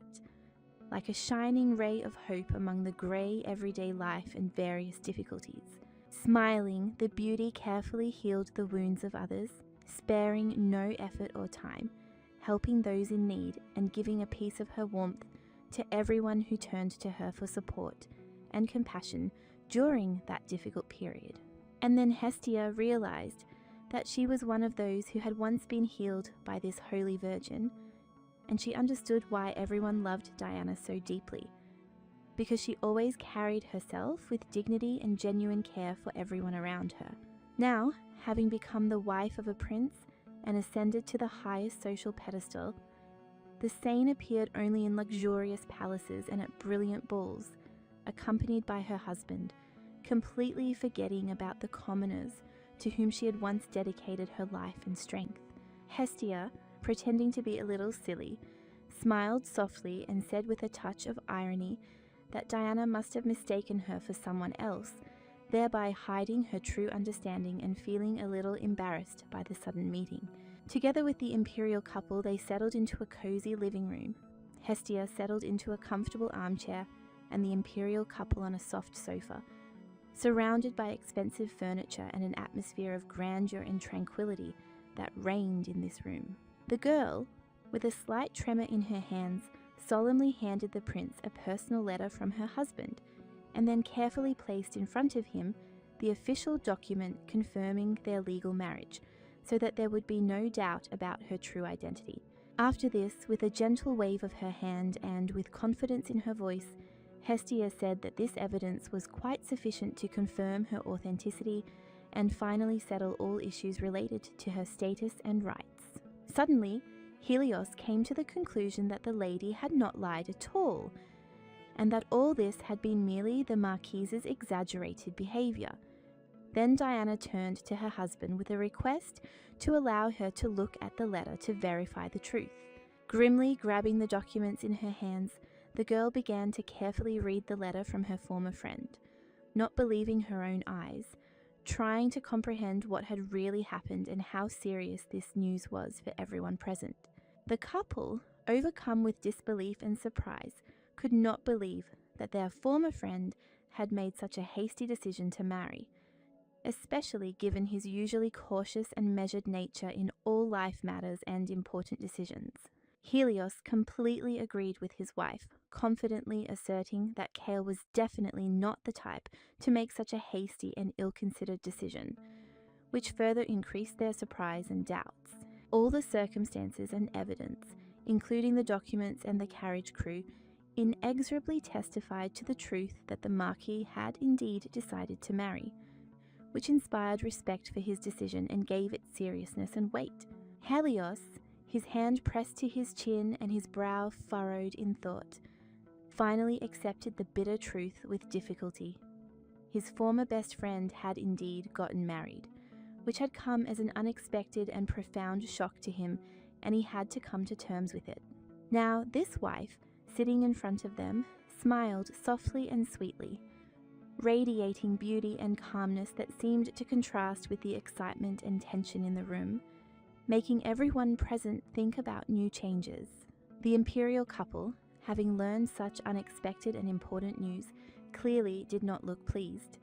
Helios stared at his wife with irritation, and Diana sat, overcome with shock and not believing what she had just heard and seen with her own eyes. Helios spoke sharply and categorically, declaring that even after becoming a marquise,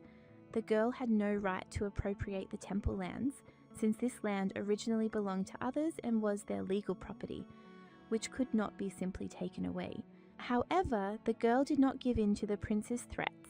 and calmly replied that she had only received a fair and logical answer, based on careful analysis and common sense, which left no doubt about her rightness and the justice of her actions. The prince and the noblewoman got into a heated argument over whether she was truly a threat to them, but the noblewoman firmly insisted that the land had originally belonged to Diana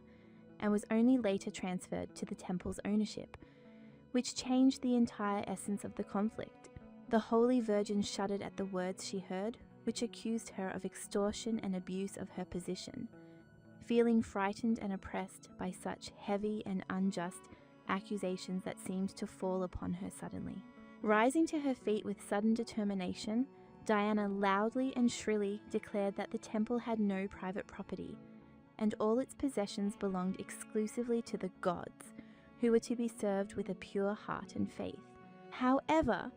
the imperial couple was powerless to respond to these words, unable to find any way to refute the accusations that the saint and her husband were using her sacred powers exclusively for their own interests and for the benefit of the nobles, forgetting about the common people. Before diving into the past, there was a time when Hestia had completely lost her mind and, in search of salvation, went to the temple, begging the minister to arrange a meeting with the Holy Virgin, hoping to find comfort and help in a difficult moment. However, at that very critical moment, when she was on the verge of death, she was rudely rejected, dealing a painful blow to her soul, saying that a saint did not have time to waste her energy on a non-entity like her, leaving her in complete despair and loneliness. After hearing these cruel and cold words, the priest, without the slightest regret, turned around and left the poor girl lying on the stone steps of the temple, defenseless and doomed, slowly approaching her inevitable and painful death. Confused, overcome with bitterness and tears, Hestia was forced to accept the bitter truth that the Holy Virgin had become proud of her power and vanity, ceasing to care for the common people who had once trusted her mercy and help without reservation. Raising her hand in a light but expressive gesture, Hestia, with a deep and piercing gaze, asked the agonizing question of whether this maiden was truly acting in accordance with the divine will or was guided only by her own selfish motives and vanity, forgetting about people. Stuttering heavily and at a loss for words, Diana was unable to find an answer to such harsh and fair reproaches, which is why her husband quickly intervened, standing up for his wife, trying to smooth over the conflict and warn her against further accusations and misunderstandings. Gesturing to the lady with his hand with a slight sternness, he ordered his guest to be careful with her words, and watch her language in order to avoid unnecessary misunderstandings and maintain respect in a conversation that seemed quite tense and important for everyone present. Raising her hand to her chest in a graceful gesture, Hestia feigned an apology, gently explaining that she had merely misspoke, trying to ease the tension in the conversation and not provoke further arguments despite her inner turmoil and doubts. Diana was deeply moved by the words of her guest, who said that her husband, contrary to expectations, insisted that the donated lands remain in the possession of the temple,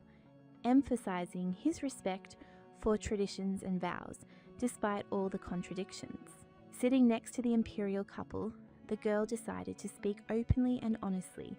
telling that Kyle gave the lands to the saint solely because of the most tender feelings he had for her,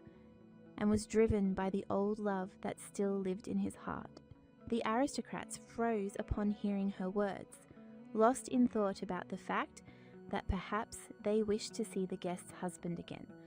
bound by the bonds of an old love that could limit his freedom and influence his decisions and actions in the present. With their heads bowed in silence, they had nothing to say in response, and Hestia, with a slight smile of satisfaction, sat in the chair, realizing that she had managed to win and gain the upper hand in this difficult dispute, leaving them without words and doubts. Then she followed logic and decided to do everything possible to make the Marquis's actions clear and understandable to everyone around him, because only then would Cale be able to emerge innocent from this complicated story and finally let go of his former love. With a dark but sly smile, Hestia said that she had no intention of offending them, but she had no intention of returning the lands so easily, deliberately emphasizing her determination to preserve what belonged to her by right and honor. Diana, turning to her companions and her husband, noticed how he suddenly darkened and fell silent thoughtfully, as if deep down he was experiencing displeasure and an internal struggle with what was happening around him and with her words in particular. Hestia froze in surprise when she heard the words that the prince was not in love with her, that she had neither manners nor dignity, and that Kyle had celebrated the wedding the very next day after the marriage of his former friends, which seemed strange and offensive to her. With a slight, ironic smile, the girl noted that in such a situation there was really nothing surprising, since the prince's circumstances and actions were complex and unpredictable, and her own role in his life remained a mystery to many. The imperial couple was calmly explained that their marriage process differed significantly from that of ordinary people, with its own strict traditions, rituals, and peculiarities that could not be ignored or simplified at their own discretion. Helios, with a thoughtful expression on his face, asked why Kyle had chosen her as his wife, trying to understand the motives and reasons behind his friend's unexpected and important decision. In response, Hestia said with slight pride that she too had an unusual and rare superpower, similar to the one Diana had, but it manifested itself in a completely different way, which made it unique and significant in the eyes of the prince. The nobles looked at Hestia with obvious surprise and genuine interest, eager to learn what kind of magical power she might possess, as such abilities always evoked admiration and respect among the nobility and common people. With a slight smile on her lips, Hestia replied that her gift was the ability to foresee the future, which allowed her to look beyond the veil of the unknown and foresee events that had not yet happened,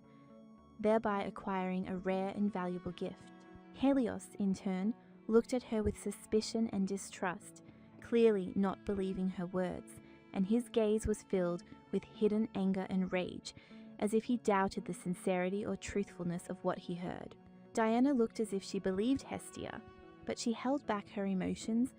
biting her lip, and the tense expression on her face betrayed fear and anxiety, as if she had a premonition of upcoming trials and changes.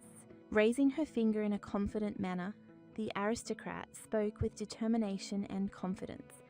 asserting that she would prove to everyone present her ability to predict the future right now, ready to surprise and amaze with her gift without a shadow of a doubt. When Kale listened to her story at home after the meeting, he curiously asked what exactly she had told the imperial couple, expecting to hear the details and learn how Hestia had been able to influence the course of events with her prediction. Hestia, smiling and slightly playing with words, replied that the Imperial Guard would soon catch a major robber, which sounded mysterious and promised to soon reveal an important secret that worried many in the capital and the court. Kyle quickly came to the conclusion that this mysterious thief was the one who had been stealing the jewelry, and that this prediction might indeed be the key to solving the long-awaited crime that had long gone unpunished. The prince and princess did not immediately believe her words, and Helios proudly declared that they would still see who the real swindler really was, hinting that the real truth would come to light and reveal hidden intentions. Hestia began to play with her fingers when the conversation turned to Diana and her demands for the lands to be returned, but soon fell silent, as if not wanting to delve into a painful topic and preferring to leave some details behind the scenes, hiding her true feelings. Awkwardly and with slight embarrassment, the aristocrat concluded her speech by admitting that, in the end,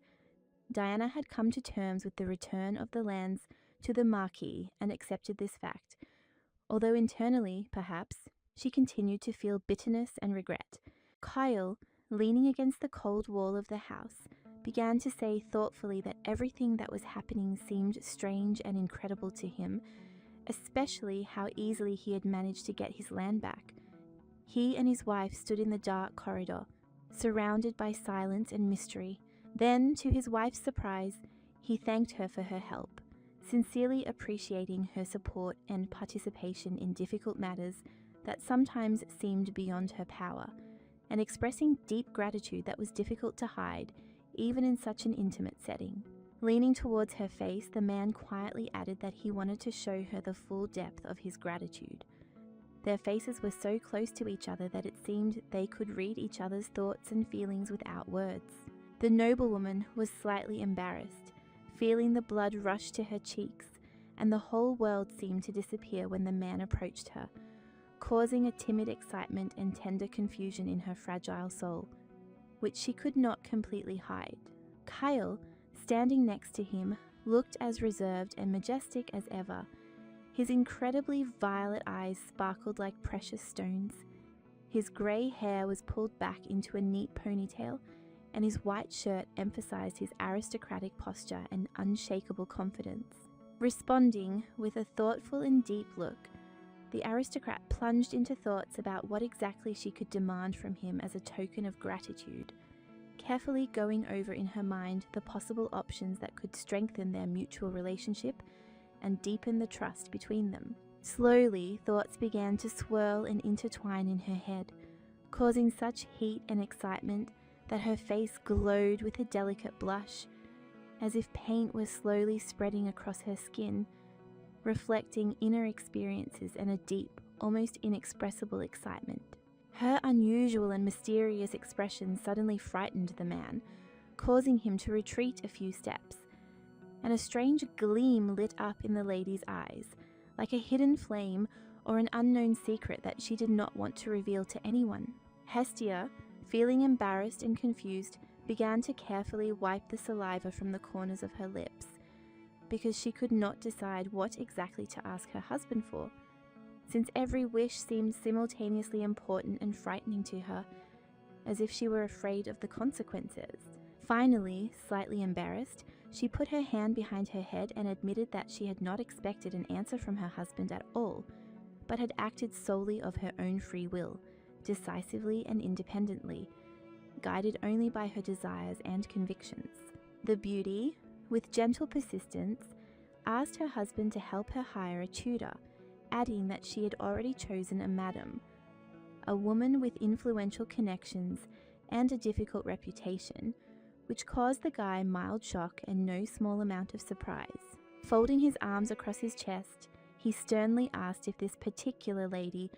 was really the one who should become her tutor, and, having received an affirmative answer, with some surprise and hesitation, he agreed to help, realizing the importance of her request and the potential consequences. Looking at her husband with an expression of slight bewilderment, and not understanding the reason for his strange reaction, Hestia could not understand why he reacted this way, because she did not ask him for anything unusual or forbidden, but only ordinary and reasonable help. Formerly a member of a renowned and respected salon, Madame Harmony was Diana's closest confidant, providing her with vital support in her dealings with the nobility and helping her navigate the complexities of court society. This close and secure environment was shattered after the tragic and sudden poisoning of the family, which prevented the Holy Virgin from continuing her ministry,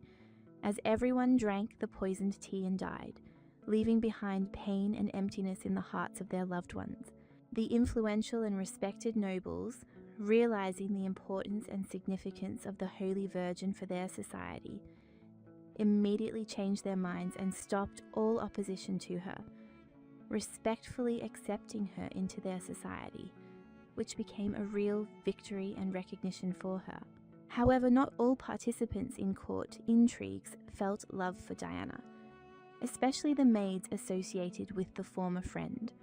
who despite their outward calm and peace, hid envy and secret grievances inside,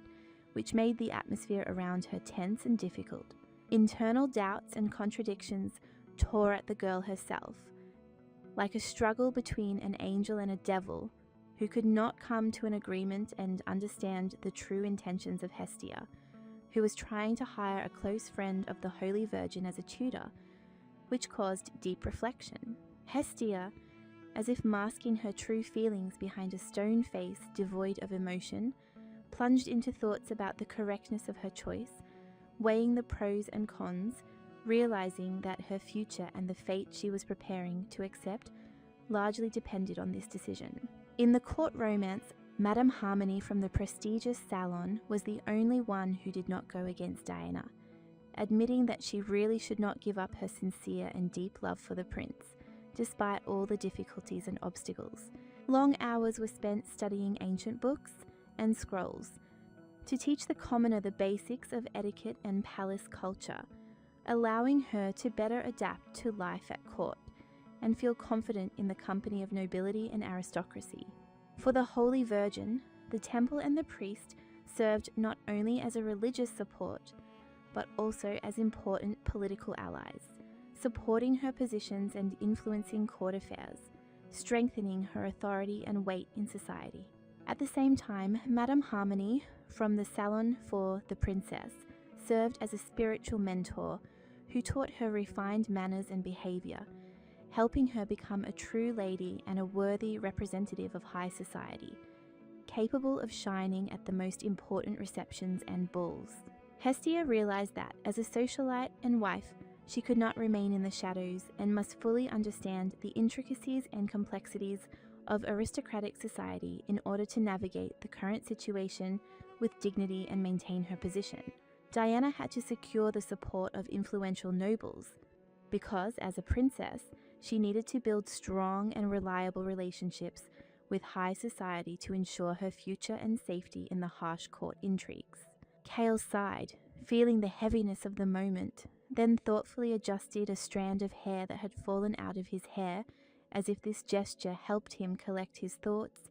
and prepare for the upcoming trials that threatened change and struggle. The entire lady was ablaze with an inner fire of determination and passion, pondering ways to avenge her lover, whose honor and fate were at risk, causing in her an unwavering desire to protect and restore justice at any cost. The husband, in a reserved but firm tone, told his wife that he intended to discuss the entire situation with the butler in order to fully understand the situation and make an informed decision.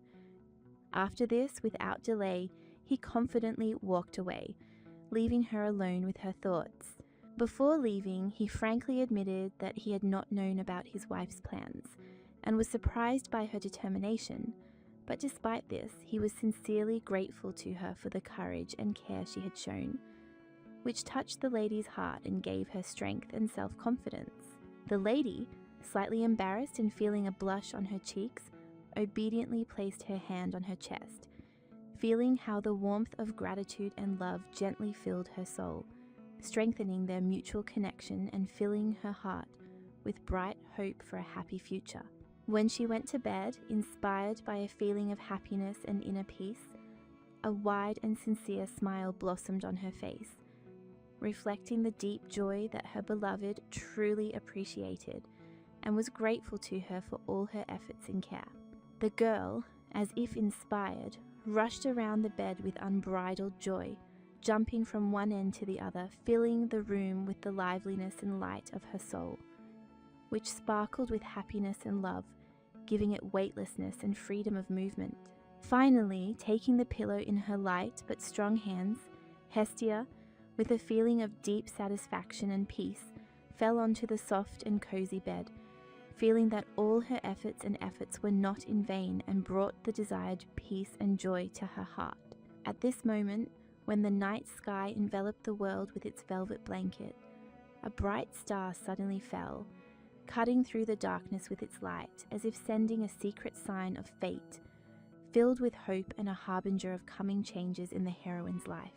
The next day, the main character, with determination and a little trepidation,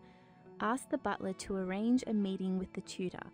wanting to personally discuss the details of the training and prepare for the upcoming changes that could change her life for the better. After some time, the servant returned with the news that Madame Harmony had refused to come to her home, preferring to invite the heroine to her salon, which made Hestia wonder about hidden motives and new trials awaiting her ahead. Hestia sighed heavily and settled down on the sofa. Reading a familiar novel, which she had already reread many times, Hestia knew the personalities of all the characters by heart, which helped her better understand what was happening around her and anticipate possible events. The lady convinced herself that she could overcome any difficulties, clenched her fist in front of her, and firmly decided not to retreat, despite all the obstacles and doubts that might arise along the way.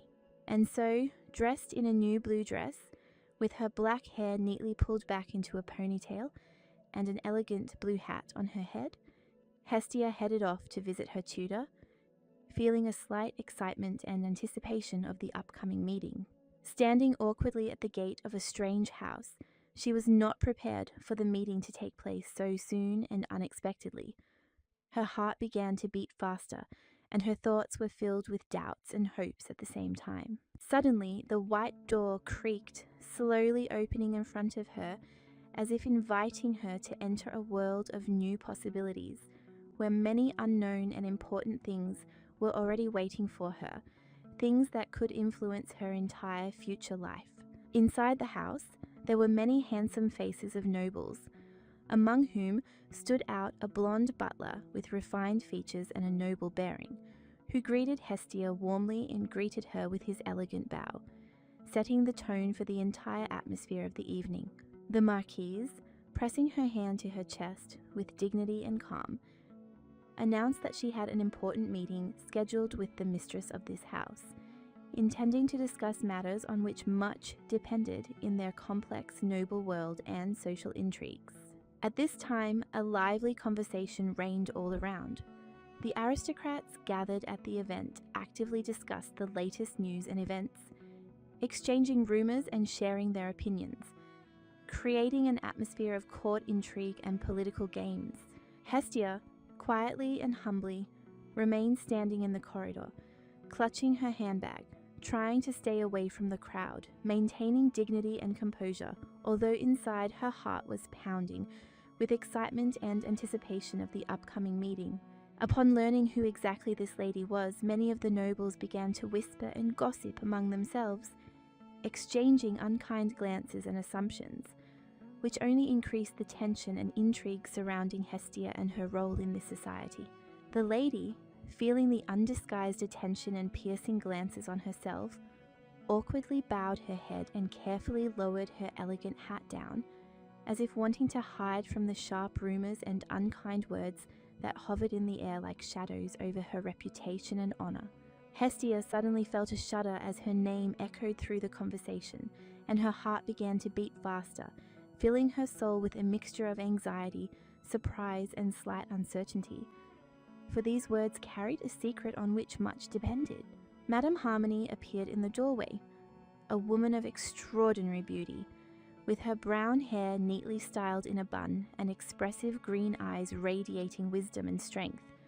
whose appearance seemed to speak of life,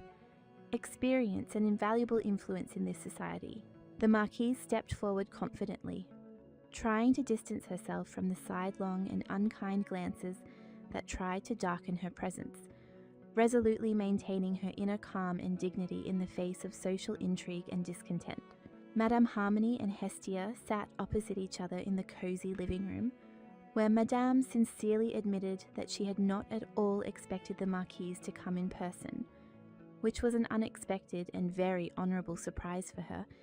emphasising the importance of the meeting. The aristocrat then added with a slight smile that usually the highest aristocrats preferred to invite her to their home and not the other way around, which made Hestia's visit especially unusual and spoke of her determination and serious intentions. Laughing, covering her mouth with her hand in a coquettish gesture, the girl declared that she had come in person to demonstrate the sincerity of her silver intentions and to confirm the seriousness of her words, intending to prove her readiness for long-term and honest cooperation. Earlier, according to the book's narrative, Diana was able to win Madame Harmony's favour in the same graceful and subtle way, demonstrating sincerity and tact, which allowed her to gain respect and support among influential aristocrats and find her place in society. Suddenly, overcome with anxiety and uncertainty, Hestia burst into tears and quietly, with a hint of feigned vulnerability, turned to the lady for help, hoping to evoke compassion and affection in her to ease her path in the complex and difficult world of court intrigue. Madame Harmony, struck by the sincerity and emotional openness of her guest, suddenly jumped up from her seat, as if struck by the depth of her feelings, loudly pronouncing the name Hestia, which testified to the beginning of a trusting and warm communication between them. Approaching the girl, the woman gently and confidently promised to help her in any way possible, urging Hestia to tell her everything that was troubling her, so that together they could find solutions and overcome any obstacles in her path. Smiling to herself and rejoicing that her carefully thought-out plan had finally worked, Hestia continued to cry quietly in order to garner genuine sympathy and affection, knowing that her emotions would help her gain trust and support in this difficult situation. The cozy room was filled with the soft light of the lamp, elegant furniture, and large windows through which the evening light shone, creating an atmosphere of warmth and comfort, conducive to trust and frank conversation between the beauty and her interlocutor. Hestia revealed that she had a stepfather in her life, a lord who had once carefully sheltered her under his protection, and this story sounded sincere and touching, revealing her personal past and evoking sympathy for her fate among those listening. The truth was that the aristocrat herself had acquired the title through considerable effort and cunning to climb the social ladder, but she skillfully concealed this fact, preferring to keep her true achievements in the shadows for the sake of maintaining her image. From Hestia's sad story, it became clear that, although she was far from high society, her soul and thoughts were constantly occupied by her secret lover, whom she tirelessly followed, keeping the hope for a bright future and a possible meeting. Continuing to cry quietly, the maiden confessed that, despite having received the title of Marquise, she still had little understanding of the complex norms of etiquette and court rules, which forced her to seek help from Madame Harmony to set her on the right path. Madame Harmony was embarrassed to hear the frank admission that this was precisely the reason Hestia had come to her for help, to learn the intricacies and rules of high society, which touched her heart and awakened a desire to support and educate the young aristocrat. Wiping away her tears and slightly closing her brown eyes, Hestia looked closely at Madame Tutor, trying to read her reaction in her gaze and understand how sincerely she was ready to support and help in her difficult endeavour.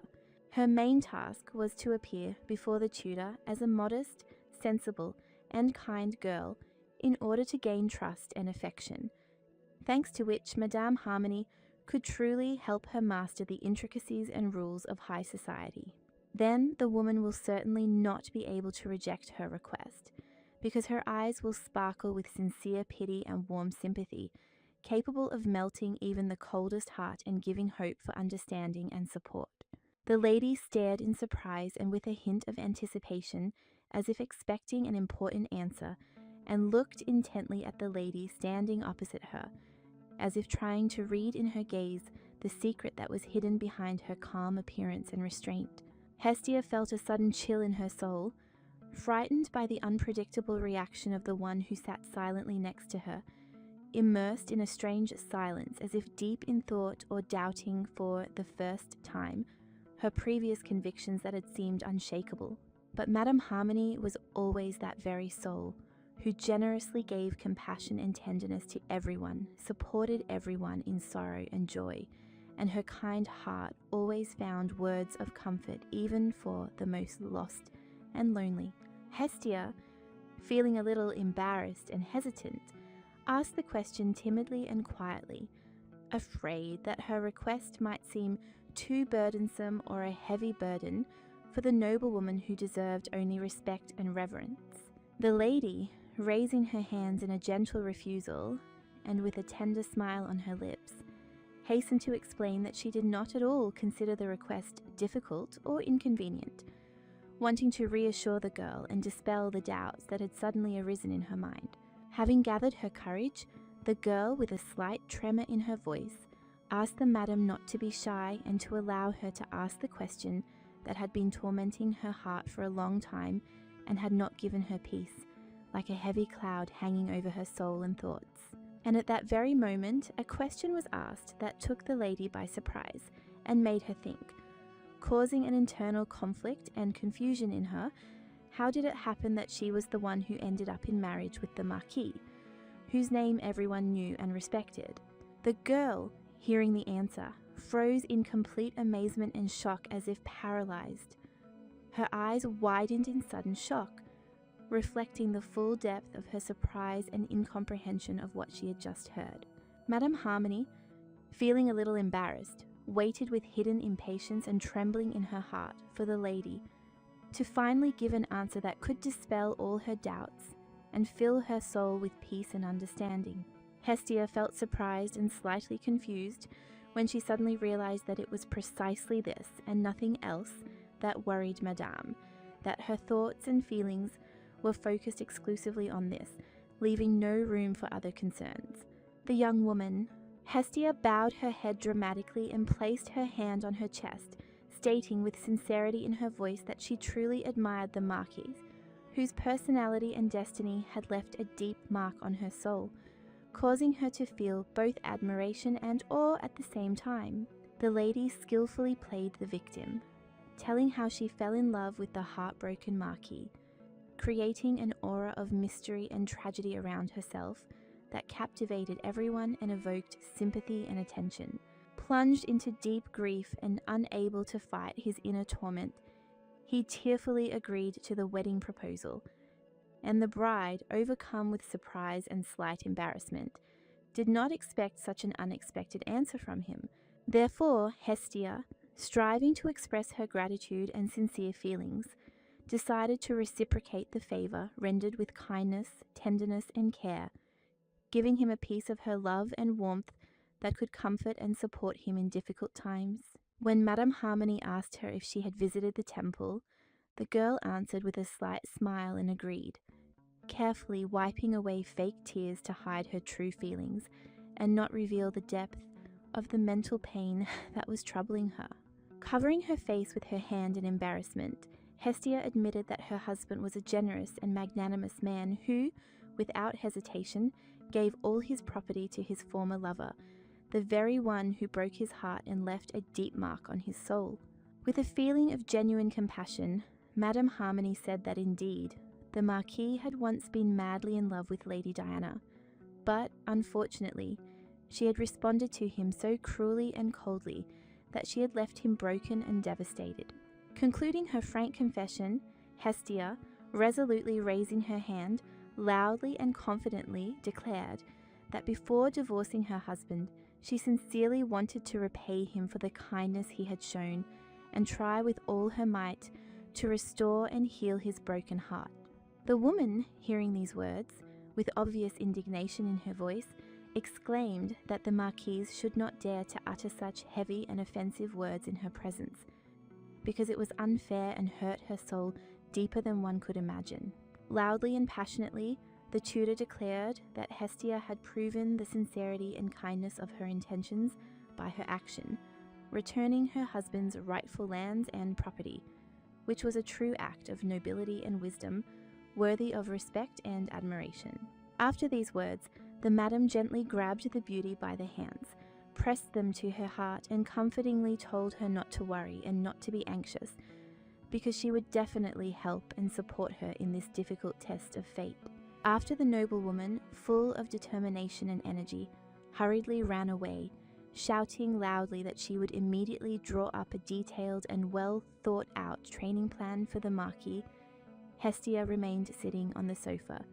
enjoying the quiet satisfaction that her plan had finally been crowned with success. The studies turned out to be truly difficult and demanding, because the girl still didn't know and understand much, but the tutor taught her patiently and with full dedication, investing effort and knowledge to prepare her for the upcoming trials and changes in life. A few days later, when the tension had eased a little, the maid Clarice, carrying important news on a tray, announced solemnly and proudly that the robber had finally been caught, and now the danger that had threatened them was behind them, causing relief and hope for peace. As Hestia concentrated on writing the letter, a light and gentle smile lit up her face, and the pen in her hand glided confidently across the paper, reflecting all the joy and satisfaction that filled her soul, like the gentle light of a warm spring morning. Clarice, standing in front of her mistress, who was immersed in work at her desk, realized with relief and quiet joy that the thief had finally been caught, for this meant the return of peace and security to the village, which had long lived in anxiety and fear. A woman's hand carefully and smoothly underlined the important lines of the letter, as if trying to give the words special meaning, filling them with care and tenderness, so that every stroke would be imbued with sincere feelings and a desire to convey her thoughts as clearly as possible. Hestia mentally held back an evil smile, quietly laughing to herself at the fact that she was able to take revenge on the couple from the Empire, while Clarice, looking at her mistress, quietly thought that she looked truly happy and peaceful, as if she had found the peace she longed for. Finally, the Marquise, wanting to change the subject and avoid awkwardness, asked the maid with mild interest how her husband was feeling, showing care and attention that hid the depth of her true feelings and thoughts. Clarice was silent for a long time, as if choosing her words and struggling with her inner turmoil, and Hestia, feeling growing anxiety,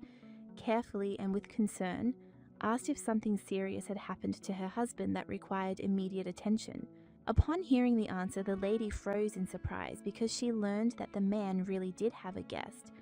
but who exactly this mysterious visitor was remained a mystery, causing mixed feelings and anxiety in her soul. Wary and with a slight hint of distrust, the noblewoman asked how important this guest was for her husband, wanting to understand whether he was hiding something more behind the visit. But Clarice hesitated again, not daring to reveal all the details and leaving the question unanswered. The maid, overcome with sudden surprise, froze in place when the lady, with precision and confidence, announced the name of the guest. It was Hyperion, and at that moment the atmosphere in the room became tense and filled with unexpressed excitement. Intrigued, the woman slowly raised her hand to attract attention, and, with wary curiosity, asked how the lady could have found out who exactly had come to the Marquis on such an unexpected visit, since it seemed like a secret hidden from many. The girl, feeling a surge of anxiety and determination, hurried to take a quick step towards her husband, because Hyperion was not just a guest, but a man with a false name of the Crown Prince, whose identity could bring serious dangers and trials to the family. She ran down the long corridor, her heart aching with fear and rivalry, For the crown prince was her rival, a man capable of causing her husband far greater pain and destroying their fragile happiness in an instant. Her face was a picture of blazing anger. Her skin was pale, her eyes bloodshot from sleepless nights and worries, her teeth clenched tightly, reflecting all the internal struggle and determination to protect the one she loved at any cost. Hestia stopped just a few steps from the door of her mistress's room, behind which sat Uros, the butler, eavesdropping on their conversation with wary attention, as if trying to catch every word in order to understand hidden intentions and secrets. Seeing the lady entering at the door, the butler immediately perked up and began to justify himself, explaining his anxiety and concern for the lady's safety, fearing that she could be exposed to some kind of danger or harm at this tense moment. The lady, with a soft smile and calm in her voice, sat down next to the man and quietly but confidently reassured him, saying that she did not condemn his actions and understood his concern, thereby relieving the tension and giving him a feeling of trust and support. The butler and the marchioness sat next to each other by the door, quietly discussing among themselves what could be happening behind the door, making guesses and pondering the possible events that could influence the fate of those inside. Suddenly the door swung open and a bold impulse awoke in the noblewoman. She loudly shouted the name of her lover, trying to awaken feelings and attract attention, hoping to break the gloomy silence and fill the space with a living voice. The man's fist slammed hard against the glass, shattering it, and blood ran down his hand, leaving behind red marks,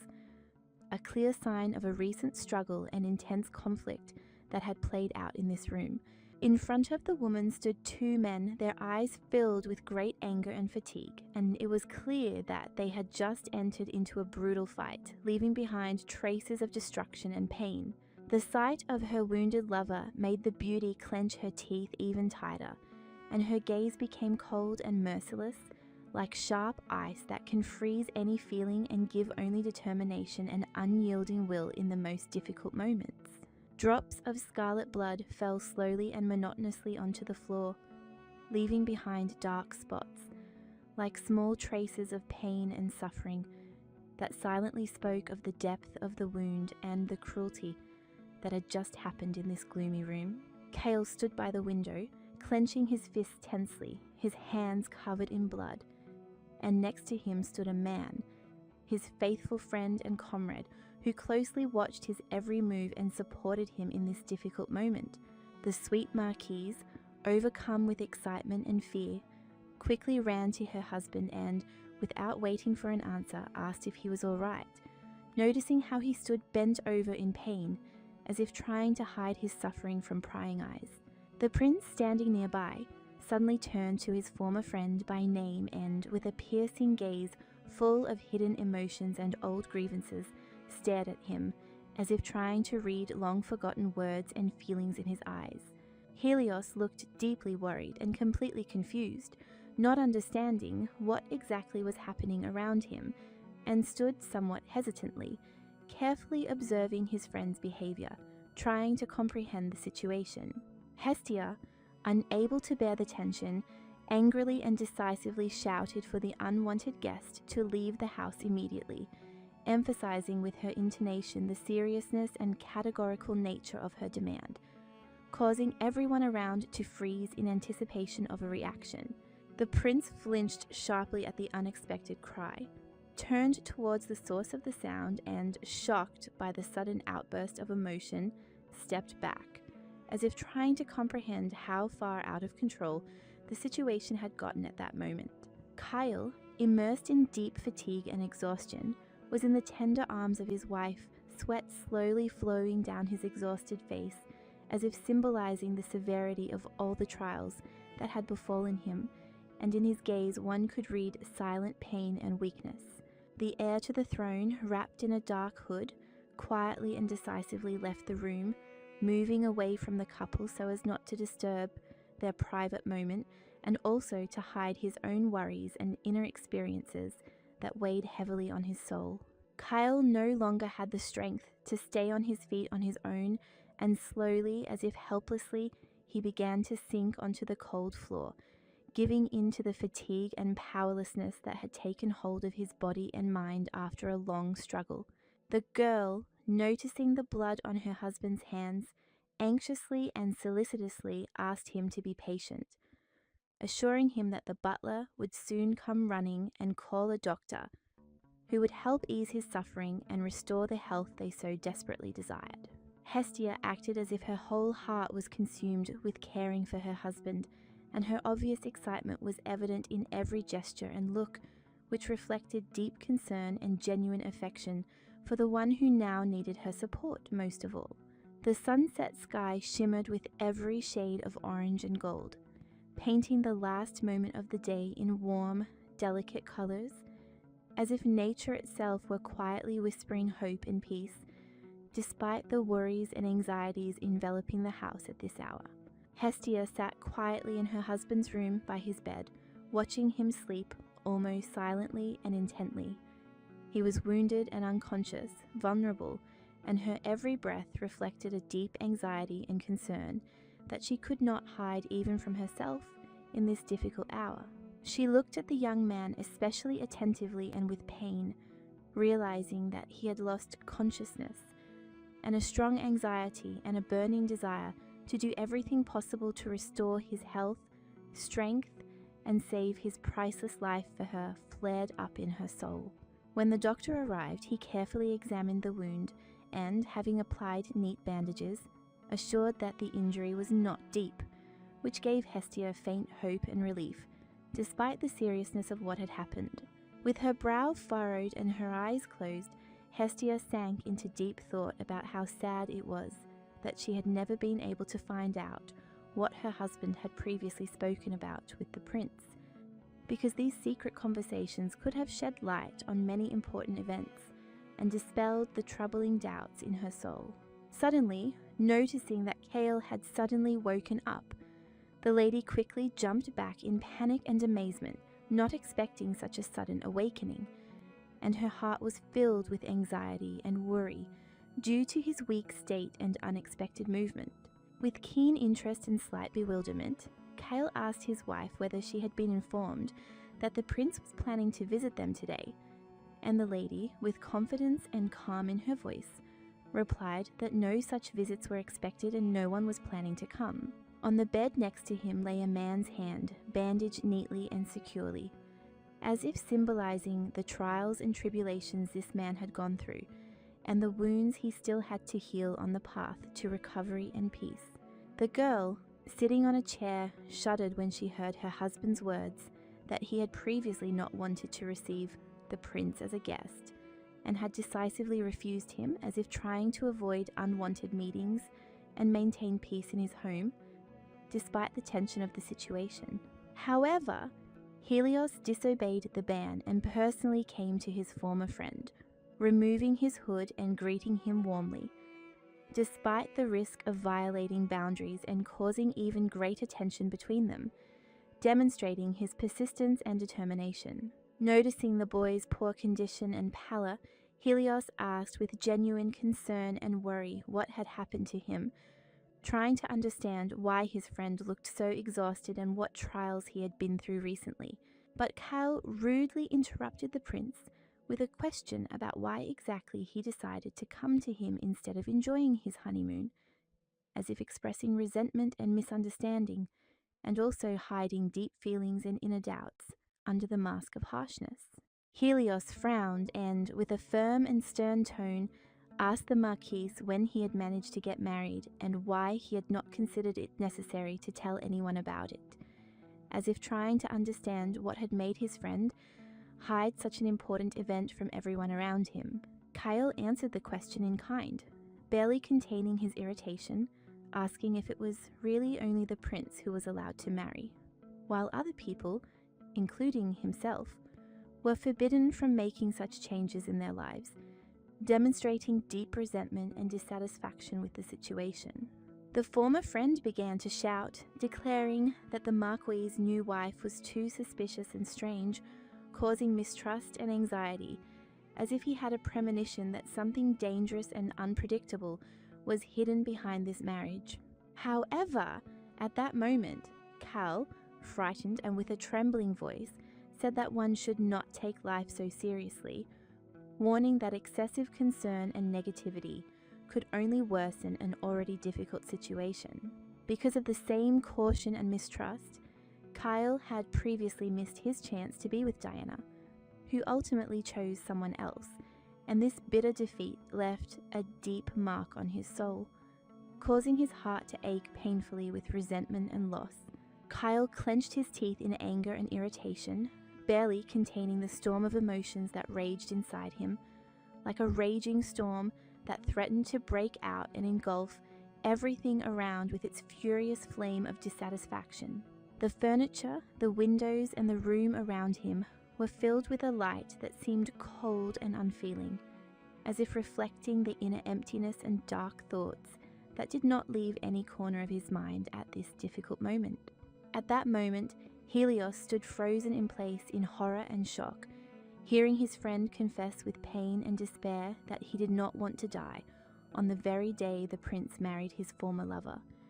And this thought seemed to pierce his heart with an icy arrow of fear. Waving his hand to the side, the Marquis began to explain in detail that his wife had saved his life, and that thanks to her he was able to survive. But the prince, perplexed, asked why he had not told him about his pain then, since they were close friends and had to share their most intimate secrets. The great prince could not understand why they suddenly stopped being friends, drifting apart without explanation,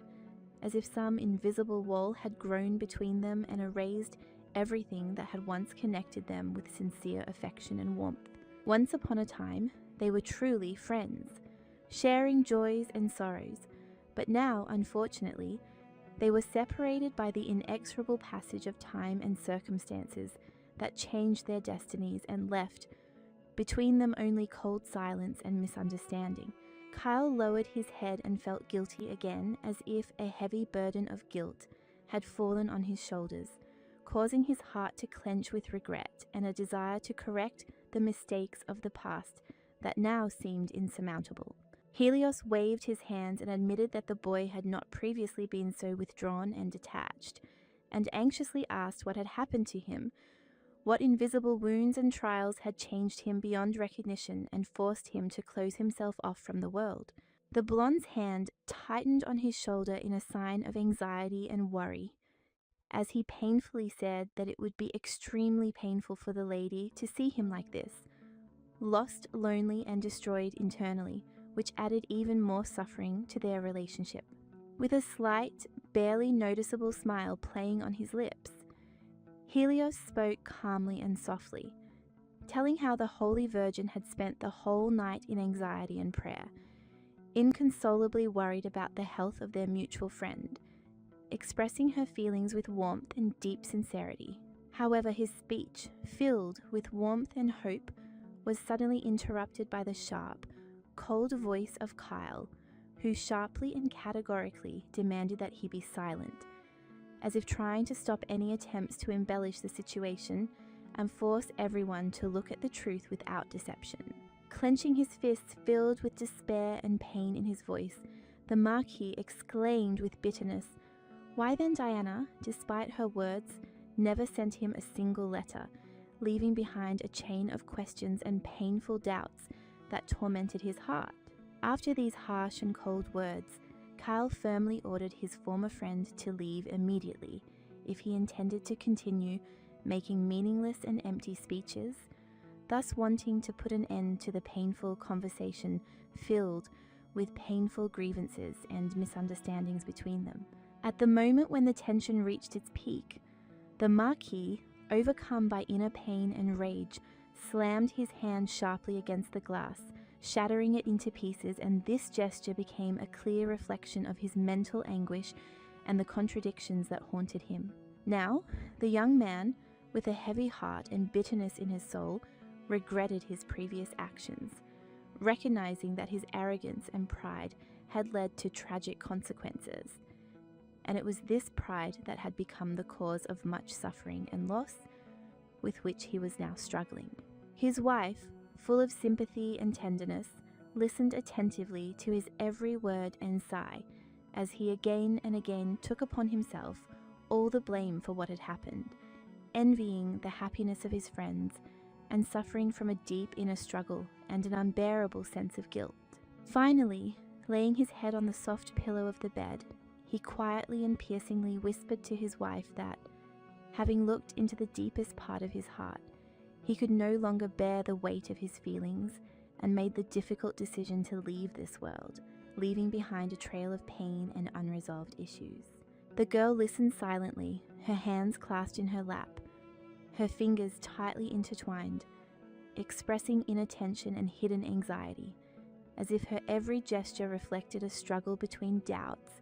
and the desire to maintain calm and dignity. Suddenly, he turned a deep and penetrating gaze on her, uttering words of sincere gratitude, thanks to which he realized how important it is to be honest with yourself and not be afraid to reveal your true feelings even to the closest person. Receiving these warm and tender words of gratitude from him, Hestia felt her cheeks light up with a slight blush, and a gentle smile spread across her face, filling the room with a soft light, like the spring sun warming the earth after a long winter. Remembering her place next to her husband, she bowed her head in respect, and quietly said that no thanks were needed, as everything she had done was a sincere expression of love and support, and did not require any reward or recognition. Hearing her husband's words, Diana froze in place in horror, her face distorted with shock and fear, as if a cold wind had suddenly blown through her soul, causing anxiety and an internal storm that did not give her a moment of peace or hope for calm. She cried out to her poor husband with such force and despair that it seemed her words broke the silence of the room, not believing that Cale could have chosen the day of their wedding to leave this world, because it was too cruel and unnatural even for fate itself. The Holy Virgin was deeply touched and genuinely impressed that Hestia turned out to be a true seer, whose ability to foresee hidden events and feelings allowed her to look behind the curtain of the future, giving her image a special aura of mysticism and significance. Sitting quietly and devotedly at the sick man's bedside, Hestia looked at her husband with tenderness and care, her every glance and movement filled with love, as if she were trying with her warmth and attention to give him strength and confidence in a speedy recovery. Diana, thoughtfully biting her finger, tried to unravel the true motives of the Marquise, striving to understand what exactly prompted her to marry the Marquis. Was it sincere love, duty, or hidden desires, covered by the shadow of doubt and uncertainty? On the very day that Cale opened his heart and trusted Hestia, the girl once again found within herself a burning desire to live and fight, as if his love had become a light for her, illuminating the path in the darkness and giving her the strength to overcome all of life's trials. But at the gala event, standing next to the blonde who proudly introduced her to high society, Hestia felt as if she were the center of attention, where every movement and glance mattered, and she had to prove herself worthy among the noble aristocrats. The aristocratic women seated at the long table looked attentively and somewhat warily at the Marchioness, who appeared among them for the first time, like a new chapter in the long-established history of their society, arousing curiosity and, perhaps, hidden mistrust in many. Hestia, dressed in a dainty new dress with a bow, felt uncomfortable and a little constrained in this sea of attention, as if every pair of eyes was focused on her, evaluating and weighing her every word and gesture in this difficult social game. Tears flickered inside her, barely contained and barely noticeable, because Hestia did not know how to behave in such a situation, how to express herself, and maintain balance in a world where her every action could become a reason for gossip or admiration. A few days ago, Madame Harmony learned that a famous countess was hosting an elegant tea party, an event that promised to be social and important, and she hastened to announce it, given the importance and prestige of this meeting in high society. Sitting at her desk, the girl calmly and with dignity agreed to tell her tutor that she too had been invited to this gala event, where representatives of noble families would gather for pleasant conversations and the exchange of news, which of course could influence her future position. The document stated that the owner of the estate intended to personally entertain all the guests and eagerly awaited the arrival of the noble ladies in order to arrange acquaintances and strengthen ties between influential families, emphasizing the importance and exclusivity of this event. Countess Erinus, despite her youth, was in no way inferior to Madame Harmony in terms of influence and power, occupying a high position in society and being a respected figure whose opinions and decisions carried considerable weight among the nobility and aristocracy. The tutor, with obvious excitement and concern, asked the lady if she would attend the upcoming social dinner, realizing that this invitation was not just a formality, but an important step that could influence her position and fate in high society. Clutching her head, Hestia found herself in confusion and did not know what to do. Whether to accept this invitation, since refusal could lead to a scandal and ruin her reputation, and acceptance could plunge her into a whirlpool of intrigues and social games that she was not yet ready to face. The woman's hand lay calmly on the pen that rested on the table next to the sheet of paper, ready to leave a trace of her thoughts and decisions. Tension hung in the air as if every word had to be weighed and thought out with particular care. The problem was that the countess in question was mean and unfriendly, completely unlike the kind and caring tutor of the main character, and this cruelty caused fear and caution in everyone who knew her. All the information Hestia had about the countess boiled down to the fact that she was a representative of high society, had a sarcastic character, and maintained a neutral, sometimes cold, attitude towards Diana, which caused the girl internal anxiety and doubts. With her head resting on her bent arms, the girl thought deeply about what she should do, whether to go to the upcoming celebration or refuse, because in her heart there was raging uncertainty and fear of the possible consequences of such a choice, which could change her destiny. Madame Harmony, watching her mistress with a cold and appraising gaze, seemed upset and anxious, as if she had a premonition that the decision Hestia would make would entail a whole chain of events that was still too early to speak about out loud. The tutor saw in her charge a delicate flower, not yet fully blossomed, wavering between courage and fear, unsure whether to accept the invitation and risk facing the torrent of social rumors and intrigue that always accompanied such events. Although the girl actually resembled a heroine from a romantic novel, mysterious and slightly enigmatic, with a slight hint of danger, Madame Harmony did not notice these traits at all, seeing in her only an ordinary young lady full of doubts and hopes. The countess who invited Hestia to a social event was impossible to ignore, as she turned out to be a key figure in the book's fate, an influential and important person, whose presence and favour could decide much in the complex interweaving of events and intrigues. Madame Harmony paused in surprise when her charge, despite her doubts and fears, nevertheless decided to go to the festive event, if only for her husband's sake,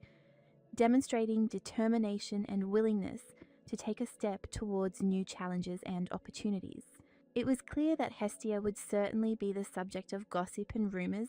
as soon as she appeared at a ball among noblewomen, because society was always filled with curiosity and criticism, especially towards those who were just beginning their journey in this world. Suddenly, Madame Harmony slammed her hand down on the table, which instantly caught the attention of her student, causing her to raise her head in surprise and turn her gaze to the tutor, who seemed to want to say something important and serious. With a slight smile on her lips, the woman promised to help all the noblewomen in any way she could, expressing a sincere desire to support and protect those who found themselves in the difficult and sometimes cruel environment of high society, where help and support were worth their weight in gold. Hestia looked at her tutor with surprise and some confusion, not fully understanding what she was talking about. Her thoughts were confused, because the promises and plans seemed both encouraging and frightening to her at the same time. It turned out that Madame Harmony had also decided to attend the elegant tea party, which caused an immediate reaction among the aristocrats. One of them froze gloomily, her eyes wide as if this news had come as an unexpected and alarming blow to her. A sudden scream echoed through the mansion and the surrounding forest, breaking the silence and tranquility, like a harbinger of approaching events that were about to change the fates of everyone present. So, Countess Erinys solemnly greeted everyone present, her golden hair softly falling on her shoulders, her blue eyes sparkling with confidence and kindness, and her elegant dress emphasizing her refined beauty and high status, creating an atmosphere of grandeur. The other noble women gathered around the table responded warmly to the Countess, expressing gratitude for the invitation and showing respect for the hostess, which created in the room an atmosphere of courtesy and mutual recognition inherent in the social receptions of high society. Hestia sat tensely, feeling her heart beat faster, because she was seated right next to the Countess, so close that she could feel every movement and smile of this influential woman, which caused both excitement and trepidation. She silently prayed and hoped that everything the tutor had taught her would help her behave confidently at the reception, not get confused among noble ladies, and withstand with dignity all the trials of social life that awaited her ahead. And so, finally, Countess Erinys, with a slight smile and a warm look, turned to the Marquise, who appeared for the first time at their social evening, inviting her to introduce herself and tell a little about herself, thereby opening the doors to a new circle of friends and social life. The woman bowed her head respectfully, showing respect and a desire to support the newcomer, and asked Hestia not to be shy and to speak confidently before the assembled ladies, demonstrating her manners and upbringing so important in their refined society. Hestia leaned slightly and took a deep breath, preparing to answer, recalling all the advice and instructions from her tutor, which helped her feel more confident and not get confused in the company of experienced and demanding aristocrats. During etiquette lessons last year, her mentor explained in detail to her student how to behave at such social events, what kind of ladies could attend the Countess's reception, and how to conduct a conversation with dignity and restraint in order to earn respect and recognition. The woman explained to the young noblewoman with patience and a touch of severity that the other ladies gathered there might look down on her, as she was only 20 years old, young and inexperienced, and that high society could sometimes be cruel and demanding of newcomers. After these words, her assistant smiled kindly and began to tell how one could please other ladies, revealing the subtleties of behavior, the ability to conduct a conversation and present oneself at one's best in order to win respect and favor in high society. Countess Erinys, noticing the long pause and silence of the invited Marquise, gently reminded her that everyone was eagerly awaiting her answer, encouraging Hestia not to be shy and to prove herself in the circle of noble ladies who were closely watching her every move. The young aristocrat became embarrassed, lowered her gaze and admitted that she was simply shy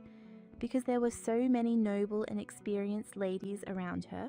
whose presence caused her awe and slight excitement, which only added to the charm of her modesty. These words evoked warm feelings among the aristocrats present, who saw in her a sweet and respectful girl,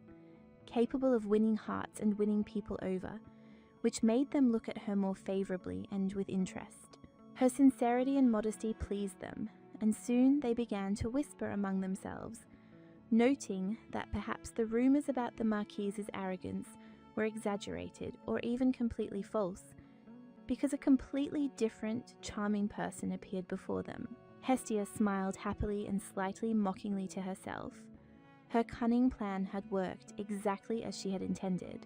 and now she felt confident and relieved that she had managed to win the favor of the noble ladies with her sincere behavior and story. Countess Erinys kindly offered the new and young guest a cup of aromatic tea, and Hestia politely thanked her, accepting the invitation, which became a sign of respect and readiness to enter the circle of high society. Hestia also shared the love story between her and her husband with the audience, skillfully adding a touch of tragedy and slightly shifting the emphasis to evoke empathy and touching emotions in the audience, which turned out to be a very successful move. And it worked! All the kind and sweet ladies believed her, showed sincere sympathy and even sympathized, which further strengthened her fragile position and earned her respect in this social circle of beauties. However, suddenly one of the girls, a blonde, coughed slightly and interrupted the conversation, telling the Marquise that she had one but that she would like to voice, causing curiosity and slight tension among those present. Surprised and stunned, Hestia stood frozen in a daze when asked if she had been bothered by the rumors and gossip that her husband had once been inconsolably in love with Diana, as if the past had once again awakened painful memories and worries in her. Her hand involuntarily clenched into a tight fist, tightly gripping the armrest of the chair, as if seeking support and protection from the waves of emotions that were slowly rolling over her, restraining the urge to reveal her true feelings and maintain noble calm in such a delicate situation. Earlier, Madame Harmony had warned Hestia with particular seriousness and care that some ladies might allow themselves to ask very uncomfortable and provocative questions aimed at testing her composure, fortitude, and ability to maintain a good social presence. At that moment, the woman insistently explained to the young Marquise that if she allowed herself to show irritation, anger, or resentment at such questions, then in the eyes of the social ladies she would immediately look like a child, weak, inexperienced, and incapable of adequately responding to the trials of fate and society. Upset and depressed, Hestia tried her best not to show her vulnerability to those around her, and categorically did not want to seem stupid and naive to them, who was unable to cope with the difficulties and challenges that life put before her. So, to hide her inner uneasiness, she smiled sweetly, covered her face with her hand, and feigned innocent concern, as if asking if there really was any reason for concern, as if trying to convince herself and others of her composure and strength. The night spread its peace over the world. The moon gently illuminated the dark sky, strewn with countless stars, and this entire atmosphere filled the heart with quiet peace, giving the opportunity to forget about worries and anxieties for a moment. At the end of a tiring day, feeling fatigue accumulating in every muscle, the Marquise involuntarily hit her head on the hard surface of the table, as if her body was asking for a break and long-awaited rest after endless trials. When Hestia finally arrived home, she changed into a light nightgown, and completely exhausted and tired, sat on the bed, allowing her body to relax and her thoughts to calm down after a long and intense social evening, filled with trials and worries. Ultimately, the aristocrats accepted her into their society, recognizing her as worthy of rank and respect, which became an important victory for Hestia, and proof of her ability to stay afloat among experienced and sometimes treacherous socialites. One of the aristocrats leaned back on her pillow with a contented smile, feeling relief and joy, because now she knew that the majority of noble women still sided with Diana, her main rival, and this gave her peace of mind and confidence in the future. The Countess, taking an elegant cup, took a small sip of aromatic tea and noted that previously the prince's wife had invited many young girls to the castle, trying to strengthen her connections and influence among high society. But this had caused disagreement and discontent. The older ladies, feeling ignored in this process, expressed their dissatisfaction and resentment, considering this attitude towards them unfair and causing discord within their closed but strict circle of aristocratic society. The Countess, continuing to slowly sip her aromatic tea, gently addressed her friends with a request to behave more quietly and attentively, reminding everyone that Diana was the official wife of the prince, and she should be treated with due respect and caution despite the tension of the situation. Finally, Hestia realized why the older and more experienced noblewomen did not openly attack her rival, but took a wait-and-see neutral position, trying to maintain balance in secular society and avoid unnecessary conflicts that could harm their own interests. At the end of the meeting, the lady summed up the proceedings, noting that everyone present would be invited to the palace, an important event that promised to open up new opportunities and change the balance of power among noble families and the aristocratic circle as a whole. Taking advantage of the moment, Hestia smiled and with slight confidence announced that she could convey her request to the countess at the palace, where, according to her,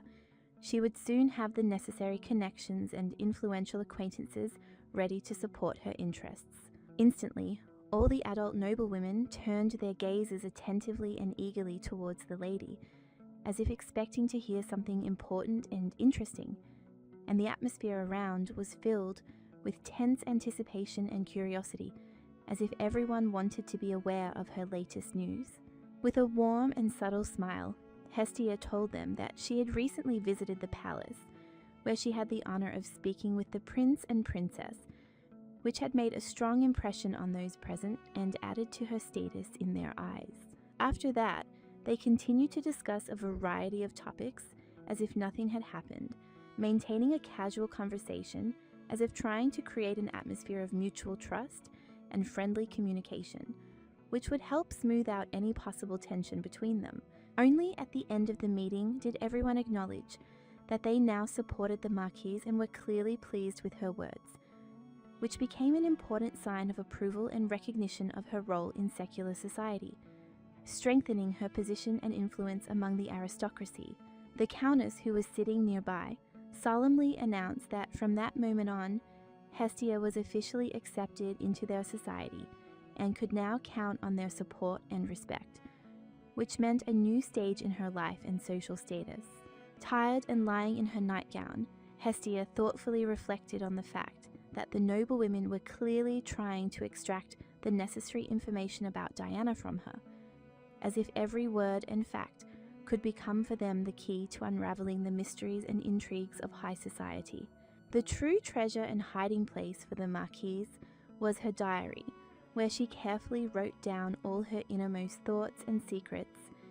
in order to keep them safe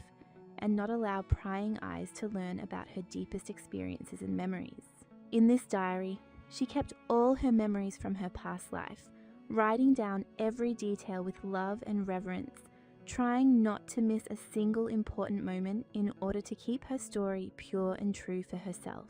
In the book, she reconstructed all the events that took place in recent days,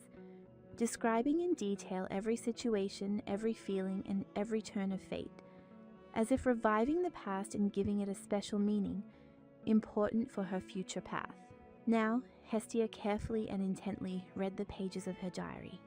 trying to refresh her memory and not miss a single important detail in order to maintain the clarity of her memories and understand the true essence of the events that had taken place, which was so significant for her. Suddenly, her hand began to tremble involuntarily as her gaze fell on one of the lines that filled her soul with anxiety and excitement, as if a forgotten memory had awakened deep feelings that had long remained hidden in her heart. Suddenly, the girl jumped up from her seat and, overcome by an inner impulse, sat down on the bed, feeling that she had finally found exactly that part of the answer that she had been looking for so long, and this realization filled her with determination and strength. Her gaze changed, becoming cold and silvery, as if full of determination and inner strength, when the memories of the upcoming difficult struggle with Diana and the prince surfaced in her mind, reminding her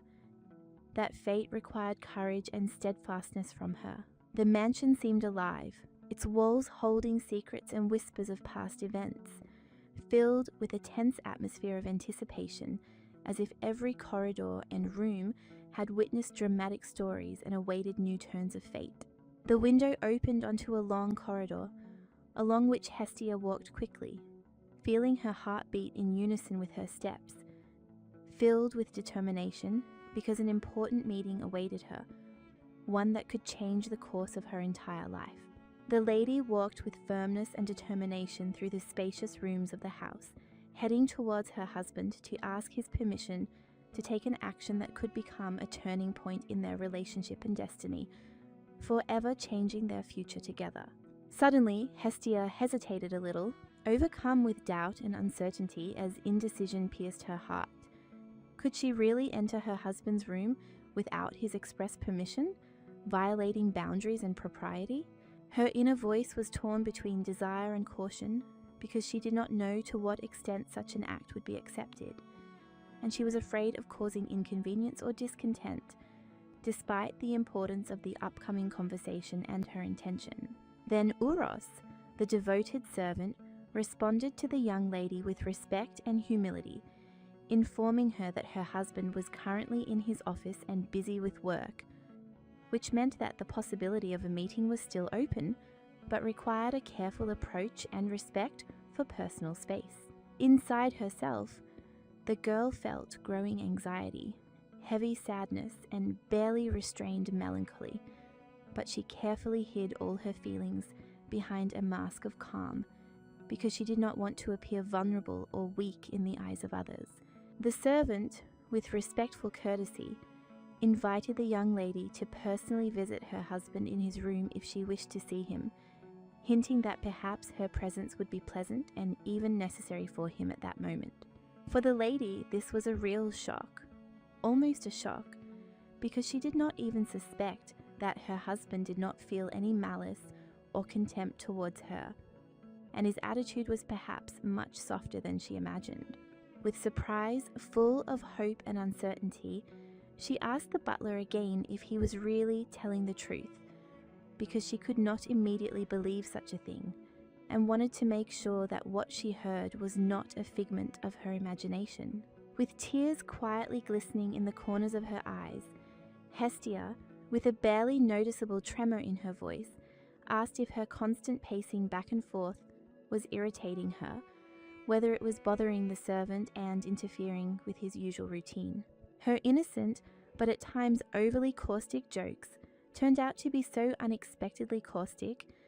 that they almost brought even the reserved butler to tears, and she, trying to diffuse the situation, gently patted him on the shoulder, saying that he would have to put up with her. Uros, clearly upset but not losing his dignity,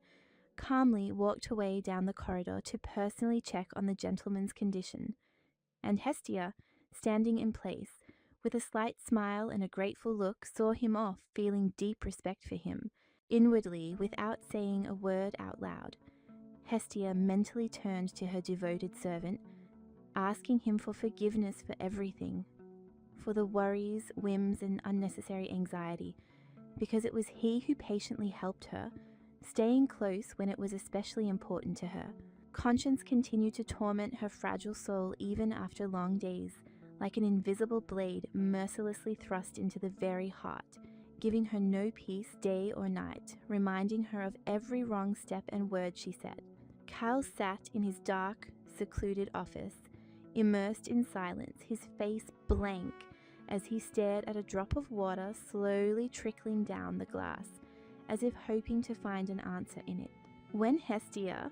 trembling a little with excitement, cautiously entered the room and noticed that her husband was partially undressed, her face immediately flushed with embarrassment, and she lowered her eyes, trying not to betray her great confusion. Without showing any emotion and maintaining composure, as if under interrogation, the man calmly, but with a hint of caution in his voice, asked his wife what brought her here and why she decided to come to him at this hour. Looking down slightly and choosing her words carefully, the girl replied that she was going to visit the prince's wife, and in order to avoid possible misunderstandings, she had informed her husband about this in advance, showing respect and caution. With a slight note of surprise in his voice, but trying not to betray his hidden wariness, Kyle asked whether Diana herself had actually personally invited Hestia to visit her, since such an invitation was a rare and significant honor. To this, Hestia said, reservedly but confidently, that she had decided to take the initiative and pay a surprise visit to the princess without an official invitation, hoping for understanding, and was surprised when her husband gave his sincere permission. The young lady, who had not at all expected such an easy and unconditional agreement on his part, froze for a moment in genuine amazement and, without hiding her confusion, sat down on the nearest chair, still in slight shock from what was happening. In her mind, she was already prepared for the worst reaction from her husband, even a strict ban,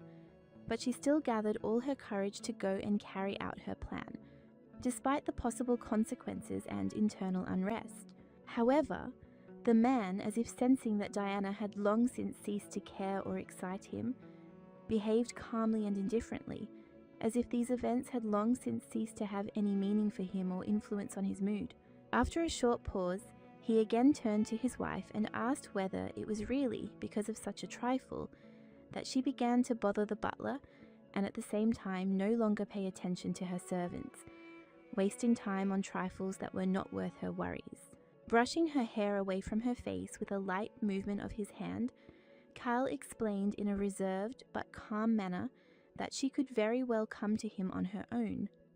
without an official invitation, and that this did not raise any objections from him since he trusted her unconditionally. These words made her face instantly turn red with embarrassment,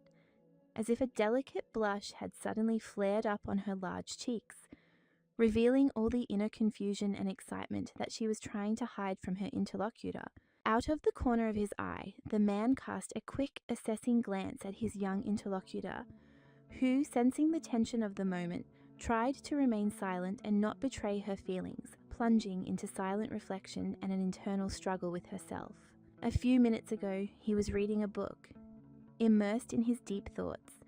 when suddenly the butler Euros entered and announced that his lady wished to meet him in person, forcing him to stop reading and pay attention to the unexpected news. The kind butler conveyed this news to the gentleman, who, after considering the situation, gave his permission to enter, allowing the meeting to take place despite all the protocols and formalities associated with such visits. Euros continued to cast strange, wary glances at the master, trying to understand what exactly the owner expected from him, remaining in some confusion and internal doubt about his further actions. Suddenly, the man was asked an unexpected question. Could the mistress come to him without prior permission and consent, violating the usual rules of decency and protocol, which made him think and recall past events? Kyle instantly remembered how his wife had previously unceremoniously walked in on him without warning, without asking permission, and without taking his opinion into account. So he simply did not understand why such a question, which seemed strange to him, had suddenly arisen now. He felt both irritated and surprised, reflecting on how this kind of behavior had previously not caused the girl any complaints. But now it had suddenly become a reason for questions and doubts that seemed unfounded and unnecessary to him. Euros, the butler, was in no hurry to leave and insistently asked the master to explain to his wife himself that she could come to him at any time without having to ask permission, because there was mutual trust and understanding between them. With these words, Kyle was sincerely trying to make his wife happy and ease her mental anguish, but now Hestia looked rather gloomy and thoughtful, as if her heart was hiding deep sadness and inner turmoil. Hestia was unusually silent, her hands folded in front of her in a thoughtful pose. Her gloomy and serious expression seemed to reflect the internal struggle and anxiety that she tried to hide from everyone, but which did not leave her even for a moment. In her thoughts, the lady was quietly sobbing, tormented by remorse and guilt for the inconvenience and trouble she had caused the servants with her behavior,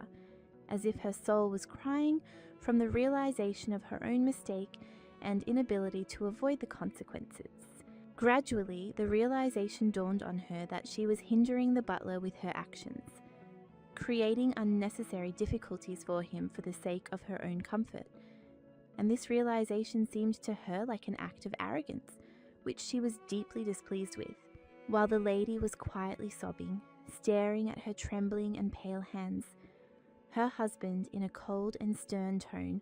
ordered her that as soon as she finished, she should immediately leave the room without lingering and without creating unnecessary problems and doubts. But suddenly, Hestia, as if remembering something very important and significant, broke the prolonged silence and said that there was something else that she wanted to tell her husband, as if the words had settled deep in her heart and demanded to come out. Standing before the man with slight timidity and excitement, she asked him to take out of the closet a ring with a delicate pink stone which was kept there as a symbol of their connection and special feelings, hoping for his understanding and support in this difficult moment. The Marquise's face changed abruptly. It became grey and gloomy, as if heavy clouds were hanging over his mood, and in a sign of bitter irony, he gave a short smile, revealing hidden annoyance and deep dissatisfaction with the current event and circumstances. The girl waved her hands energetically and confidently explained that immediately after her visit to the palace, she would definitely return this precious ring to her husband, without delaying him for a moment or allowing him to get lost or hurt on the way. Then Hestia began to carefully add that she would be extremely careful with this decoration and would not scratch its surface under any circumstances, taking care of the safety of this valuable and important item for both of them with special sincere care and love. Finally, flushed and with a slight tremor in her voice, she cried out loudly and decisively that she would guard this ring with the pink stone at the cost of her own life, as if swearing to keep it with the utmost devotion, care, and unwavering loyalty. The Marquise listened attentively to her every word, remaining silent, creating an awkward and drawn-out silence in the room where every breath seemed louder than before, reflecting the tension of the moment and the internal doubts with which he was struggling. After a short pause, he rose from his seat, raised his voice, and loudly declared that this would not do, expressing firm and categorical disagreement, which made the lady shudder from the unexpected and abrupt refusal that had dashed her great hopes. The ring with the pink stone was kept in an elegant and expensive box, skillfully decorated with fine carvings and delicate patterns that emphasized its rare value and uniqueness, like a small precious treasure carefully hidden from prying eyes. It lay neatly with the books in a deep drawer of an antique desk, where the bound pages and ancient volumes served as a reliable guard for this precious and fragile object, making it almost invisible to strangers and giving it a mysterious secret. Indifferently and calmly, without a shadow of doubt or unnecessary emotion, Kale slowly and deliberately handed the jewelry to his wife, and with cold confidence said that she should take it forever, as a sign of her power and final decision. The beauty was struck by these unexpected words. Her eyes widened in surprise and shock, as if she could not believe what she heard, and in her gaze one could read a mixture of amazement, bewilderment, and deep inner confusion. The young man, without showing the slightest emotion or doubt, firmly replied that he was giving this ring to her forever, after which he calmly turned and walked away, leaving his wife in complete shock and with a heavy feeling of surprise and bitter loss. Before leaving finally and without a trace, he added one more sharp and unambiguous remark that this ring no longer had an owner, so the lady had the right to take it and dispose of it as she wished without any restrictions. But earlier, Kyle had specifically chosen this delicate pink stone to match the hair color of his ex-lover, infusing the jewelry with a piece of memories and feelings that he still couldn't completely forget or let go of. Hestia gently pressed her hands to herself, squeezing the ring, and firmly decided that she would cherish and treasure this precious piece of jewelry, as if she were keeping in her heart a special memory and an important symbol of their relationship, to which she attached great significance. Then, with a graceful and deep curtsy, she sincerely thanked the Marquis for such a valuable and significant gift, expressing respect and appreciation for his attention and trust shown at this difficult moment. After this, carefully turning away from her husband, she quietly but decisively walked away, quietly saying that she would not bother him anymore and would respectfully leave him alone, demonstrating maturity, fortitude, and confidence in her words and actions. Her gaze was firm, unwavering and determined, reflecting the deep inner strength and unbending will with which she intended to move forward despite all the difficult trials, inevitable difficulties, and the unknown that awaited her on this difficult path of life. Looking after his wife, he said thoughtfully and with slight anxiety that the girl had such a tense and serious face, as if she was about to kill someone, reflecting in her gaze determination and a hidden dangerous threat that was difficult to miss. Hestia, with particular respect, asked the butler to immediately send a letter to Princess Diana requesting an audience, hoping for a quick and favourable resolution of the meeting and showing sincere respect for the established rules of palace protocol. Oros extended his hand to the lady, who was already in a hurry to leave, slightly confused and not fully understanding the complexity, importance, and consequences of the situation, trying to hold her back in order to clarify what was happening and avoid unnecessary misunderstandings and mistakes. The letter was delivered promptly and carefully, and soon official written permission from the princess for the meeting arrived, opening the door to an important audience that could significantly change the future course of events and bring new opportunities. The sky above the majestic palace was bright blue and clear, as if the space itself reflected the wealth, grandeur, and elegance of this place, where every element of the architecture and decoration spoke of luxury and nobility. Hestia voluntarily and consciously returned to the luxurious castle, where she was surrounded by expensive furniture, exquisite interiors, and a rich atmosphere filled with history and a sense of grandeur, reminding her of the importance of her position and the responsibility placed on her shoulders. The girl carefully prepared important and carefully thought out information that could easily and effortlessly end the previous relationship, forever changing the course of events and allowing her to begin a new chapter in her life without unnecessary doubts and obstacles. She received a precious ring from the princess herself,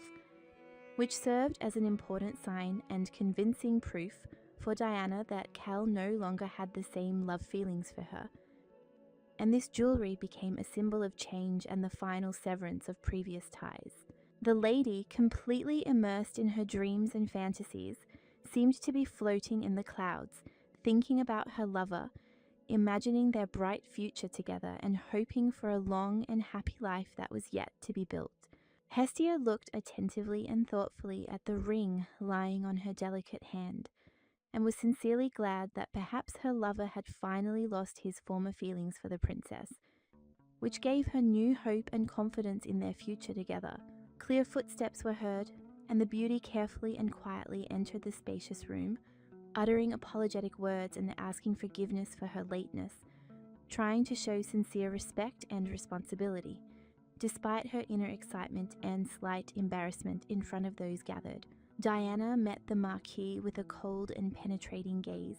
not smiling and sternly watching her with obvious displeasure and tension. Dressed in strict blue clothes that emphasized her official status,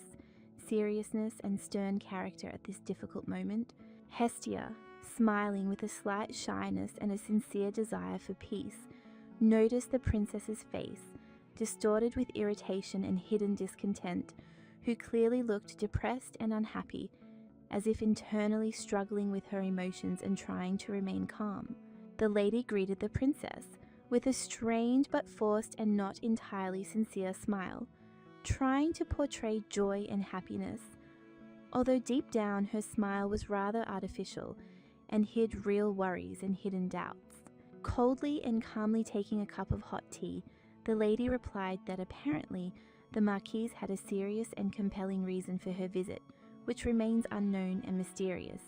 but still makes one think about her real hidden intentions and goals. Hestia responded respectfully, saying she had come to express her sincere gratitude and appreciation as the Crown Prince's wife,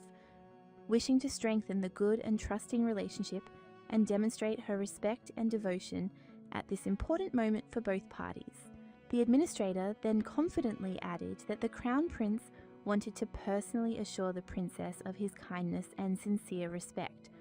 hoping for further fruitful cooperation and mutual understanding between all parties involved. On the lady's graceful hand, adorning her fingers, a delicate ring with a delicate pink stone glowed softly, seeming to radiate a warm glow, lending her image a special sophistication and mysterious appeal, captivating the glances of those around her. Diana froze in horror and seemed speechless, because this particular ring was intended specifically for her, a gift that Kyle was going to give her,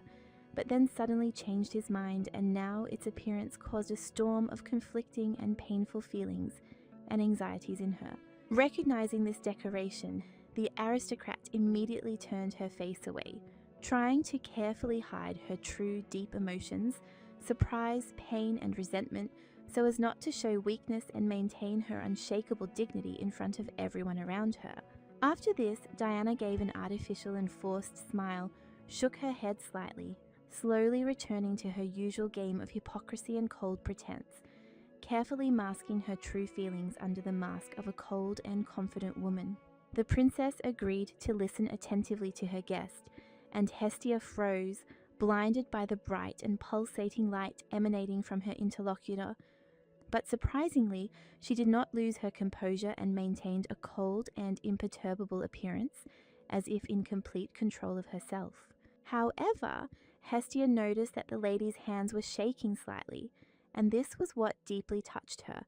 making her feel the hidden anxiety and inner uncertainty that she tried her best to hide under a mask of calm and confidence. Her fingers, tightly clutching the cup, trembled along with the cup, and the tea inside swayed slightly, as if reflecting the heroine's inner excitement and experiences, despite her outward restraint and cold, emotionless expression on her face. A devilish and insidious smile appeared on Hestia's lips, indicating that her carefully thought out and carefully constructed plan had worked, and now she felt the approach of her long-awaited victory and complete control over the situation. Diana only pretended that everything was fine, hiding behind a mask of calm the excruciating pain and deep suffering that were tearing her apart from the inside, forcing her to hold back her tears and not show weakness in front of others. Diana's face suddenly turned black, her lips pressed into a tight line, and her eyes flared with rage and hatred, as if an inner fire was burning ever stronger, reflecting her deep indignation and silent resistance to a fate that seemed unfair and harsh to her. Hestia, turning cautiously, noticed that the princess had probably already become convinced of her supernatural abilities, the vision of the future, and now, as if succumbing to this knowledge, began to perceive her in a new way as a dangerous ally possessing wisdom. After this, Hestia handed her an elegantly crafted purple message, as if she were handing over not just a piece of paper, but the key to secrets and mysteries that could change the course of events and influence the future of the entire country, causing everything around to tremble with anticipation. Having opened the envelope, Diana took the letter in her hands and, with trepidation and impatience, began to hastily read each word as if they contained vital information that could reveal the secrets of the coming days and determine the fate of her people and her own life. Suddenly overcome with shock, the maiden realized that this was a prophecy about the future, a prediction that she could use for the good of her country, to change the course of history, save her loved ones, and find a new path through the tangled events, opening up new opportunities for herself. Hestia deliberately put the ring on Diana to cause her emotional pain and make her feel the full weight of what was happening, to deeply wound her pride and at the same time to show her own strength and determination in this difficult struggle for influence. And the letter that was handed over was a subtle but powerful attack on the prince. It was a fragment from a personal diary, filled with intimate thoughts and secrets, revealing vulnerabilities and raising doubts about his intentions and abilities. The letter detailed the country's borders, where bandits and robbers would soon appear, threatening security and stability, and in the past, life had shown that ignoring this threat was a mistake, with serious consequences for the kingdom. Hestia loudly declared that they were not simple bandits at all, but a real enemy army that had come to secretly test the defenses of their state and identify weak points for a future large-scale invasion, threatening the security of the entire country and its people. The princess, overcome with horror and fear, froze in amazement and confusion, realizing the seriousness of the threat that hung over their world and the inevitable danger that they would have to face in the near future. Having become more serious and focused, Diana began to carefully read the message, trying to understand the predictions and warnings about the future in order to take timely measures and prevent the impending war and destruction. The Crown Prince had to wage war under extreme conditions when his father was ill, using only his own forces, demonstrating exceptional courage and strategic ingenuity, trying to defend his state from the enemy despite all the difficulties and trials. Despite all efforts, Helios failed to win and was forced to conclude a truce treaty, but stipulated that foreign traders would be able to conduct business freely and without charge in the empire, which caused a mixed reaction among his subjects. The girl had known about this for a long time, because these negotiations had already been discussed for a long time among the people, and in various circles, where everyone expressed their opinion and shared their hopes and doubts about the fate of their state in the current situation. Moreover, she then noticed that the majority of the people openly expressed the opinion that Karl was the best diplomat, possessing a talent for negotiation and capable of achieving more favorable conditions for his country than any other politicians and government officials. Having finished carefully reading the message, the lady asked the Marquise with slight surprise why she had decided to communicate this important information to her and not to her husband, thus raising questions and bewilderment, and also forcing one to think about hidden motives and goals. The princess shuddered violently and felt a sudden fear when she learned that the guest was interested in the date of the next tea party, and when exactly she was going to hold it, which seemed suspicious to her and a violation of the secrets of court life. After this, she loudly exclaimed, accusing the Marquise of excessive insolence and inappropriate behavior that went beyond the bounds of decency and could harm the reputation and relationships within the palace and between influential families. Hestia, having received a good education and understanding the court rules, knew that only the closest people were supposed to know about the time and place of tea drinking, and it was this fact that outraged the princess, making her feel deceived and violated. Pretending to be a naive and stupid girl, she apologized to the princess and artificially shed tears, citing the fact that she did not know court etiquette well and had no malicious intent, trying to soften the situation and avoid conflict. Diana clearly did not believe her and stood there in disbelief, as if in indecision and doubt, not knowing whether to trust the Marquise's words or to perceive them as a cunning and insidious deception that could influence her decisions and emotions. After this, Hestia bowed respectfully, quietly saying that she thought she would bring a useful prophecy, but instead learned more about tea drinking and court intrigue, which caused her inner disappointment and doubt in her expectations. A tired Diana sank into a chair and covered her face with her hand, confused, and not knowing how to answer correctly, trying to hide the internal struggle and confusion that engulfed her mind and soul at this difficult moment of the conversation. Her head ached from tension and worry, and the Holy Virgin admitted that the information about tea drinking was nonsense compared to the weight and importance of the prophecy about war that the guest brought her,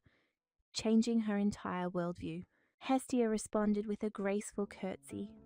realizing that Diana wanted to tell her the date of the tea party first in order to demonstrate her influence and control, but she did not expect to be met with such coldness and severity in response, which immediately affected the atmosphere of their meeting. However, the princess coldly stated that in the future, the fortune teller should be more polite and respectful towards her, the future ruler of the entire country, reminding her of her high status and demanding appropriate treatment and respect. Now, the beloved saint and kind princess was no longer the innocent and sweet lady she once was, but had turned into a strict, cold-blooded and evil noblewoman whose will was unbending and whose decisions could not be questioned or discussed. Diana sat calmly on the throne, coldly raising her head high up, demonstrating her power and confidence, while Hestia, making a deep bow, tried to show respect, but felt tension and internal conflict. The pink ring on the Marquise's hand stood out brightly and sparkled, reflecting the light as if symbolizing her hidden strength, secret intentions, and the game they were involved in, where every movement was thought out and had deep meaning. Diana couldn't help but notice and be interested in this exquisite piece of jewelry, skillfully starting a conversation about the ring and looking closely at her guest, as if trying to understand the hidden meaning and reasons for its appearance at that particular moment. Smiling with a slight smile and a hint of mockery, Hestia agreed that it was a gift from her dear husband, thus emphasizing her closeness and connection with him, causing both admiration and slight envy among those present. Boldly and almost defiantly raising her hand closer to the princess's face, she seemed to be showing off her adornment, demonstrating confidence and dignity. But Diana, noticing this, immediately turned away, as she felt unpleasant and awkward from such behavior and open challenge. Diana lowered her head bitterly, clasping her hands in front of her in a gesture of deep sadness and melancholy, but she could not find the strength to utter a word, as if she were internally suppressed and unable to resist these painful feelings and experiences. Activating the mode of a skilled actress, the girl began to say that she had not at all expected such a pleasant gift from her husband, trying to hide her true emotions and present the situation in a more favorable light in order to save face in front of others. Every word she said sounded like blows that hurt the princess, because earlier it was Cale who had planned to give this ring to her, and now it ended up with someone else, which became a painful blow to her pride and hopes for the future. Playing the naive fool, Hestia pressed her hand to her chest with feigned concern and noticed that Diana's face had suddenly turned pale, as if all the colour had faded from it, and with feigned concern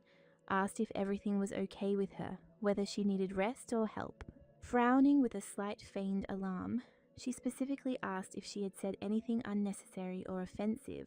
that could upset such a refined and respected lady, sitting opposite her and training to maintain the appearance of calm. Holding back her inner feelings, the lady began to hastily deny that there was anything wrong with her, assuring that everything was perfectly fine, and the decoration that was shown to her did not offend her at all, because she herself had enough jewelry and exquisite gifts. However, stumbling and faltering a little in her speech, she still muttered that, apparently, the Marquis was really very dear to Hestia, and it was for this reason that he made such a valuable gift, which caused an uninvited wave of pain and disappointment in her. Hestia, with a polite bow of her head, acknowledged that she may have made a mistake in not considering how her words and actions might be perceived by the princess, and thus caused unnecessary tension, although she did not intend to offend or hurt anyone. Then the girl, trying to explain her behavior, said that having seen this precious pink stone, she literally fell in love with it at first sight. So struck was she by its purity, sophistication, and fabulous beauty, which was difficult not to notice. She then added that, in her opinion, this colour would be a perfect match for the princess's exquisite hair colour, emphasizing her nobility and elegance, thereby involuntarily hinting at the original purpose of the jewellery. Diana, hearing these words, harboured anger. Her face turned red and her eyes filled with tears, which she barely held back, trying with all her might to maintain her dignity, although the pain from the reminder of the lost gift pierced her tender heart. And as if only now realizing for whom this decoration was originally intended, Hestia theatrically jumped up from her seat and rushed towards the princess with a feigned, sad expression on her face, feigning sympathy and remorse, continuing her carefully thought-out game. A heavy and awkward silence fell between the two young noblewomen, full of tension and unspoken emotions, as if the air between them had become thicker and colder, saturated with mistrust, resentment, and internal conflict. However, instead of any emotional or even polite reaction, Hestia received from Diana only a cold, ringing, silent silence. Nothing more, and it seemed strange and even frightening to her, as if she were talking to an ice statue. Clenching her fists with stubbornness and determination, the lady was determined to see this conversation through to the end, and make the princess finally understand how rude and unfair she had been to her former friend by showing coldness. That is why Hestia, without losing the thread of her performance, theatrically sank into a chair next to Diana and, covering her face with her hands, as if in despair and deep resentment, pretended to cry silently, hoping to evoke sympathy and stir the conscience of her interlocutor. Emphasizing her words with an icy voice, Diana began to express great irony, asking whether the Marquise really burst into tears only because the ring, as it turned out, was originally intended for another girl and not for herself. The princess froze, embarrassed and internally confused, when she heard her interlocutor ask why she had told her such a cruel truth about this decoration, since such information could only hurt and upset her mental balance. Hestia, wiping tears from the corners of her eyes with demonstrative slowness, finally achieved what she wanted. An apology from her high-born companion, which became for her a symbolic victory in this subtle and tense psychological game. Diana, who had considered herself the main character, a saint and a flawless lady all her life, always tried to behave with dignity, following the highest moral standards and rules, so it was especially difficult for her to admit her guilt, even indirectly. But it was at this moment that Diana felt truly ill, because for the first time in her life she was portrayed as a villain, devoid of compassion and justice, and this painful realization dealt a painful blow to her pride and carefully constructed image of a saint. Suddenly, Hestia interrupted her interlocutor's speech loudly and with exaggerated politeness, declaring that, in fact, it was she herself who should thank the noble aristocrat for much that had happened thanks to their meeting. Diana was initially taken aback by these words, especially when she heard that it was thanks to her, albeit indirectly, that Hestia had finally realized her personal boundaries and learned to separate feelings from duties and weakness from dignity, which seemed unexpected to her. Smiling awkwardly and trying to maintain her dignity, Diana replied that, despite all the misunderstandings, she was truly grateful to the Marquise, at least for the fact that she saved the life of her close friend, and she could never forget that. The lady, with a slight but confident smile, placed her hands on her chest and solemnly declared that from now on she would protect her husband with her own supernatural powers, not allowing anyone to harm him, because now he had become her meaning and support. After these words, a strange expression appeared on the princess's face. Her eyes were wide open, and a tense, unnatural smile froze on her lips, in which one could sense uncertainty, resentment, and an internal struggle with herself, but she chose to remain silent. After a few moments, she simply stood up without saying a word and walked out of the room, leaving behind the empty sofa she had just been sitting on, as if her presence was just a shadow of the past, quickly disappearing from the present. Hestia felt a wave of joy and pride rush through her body with satisfaction. Her carefully thought-out plan had worked, and she had been able to defeat her rival, achieving an emotional and moral victory in this invisible duel of hearts. The mansion stood majestically against the clear blue sky, as if it were part of the noble landscape itself,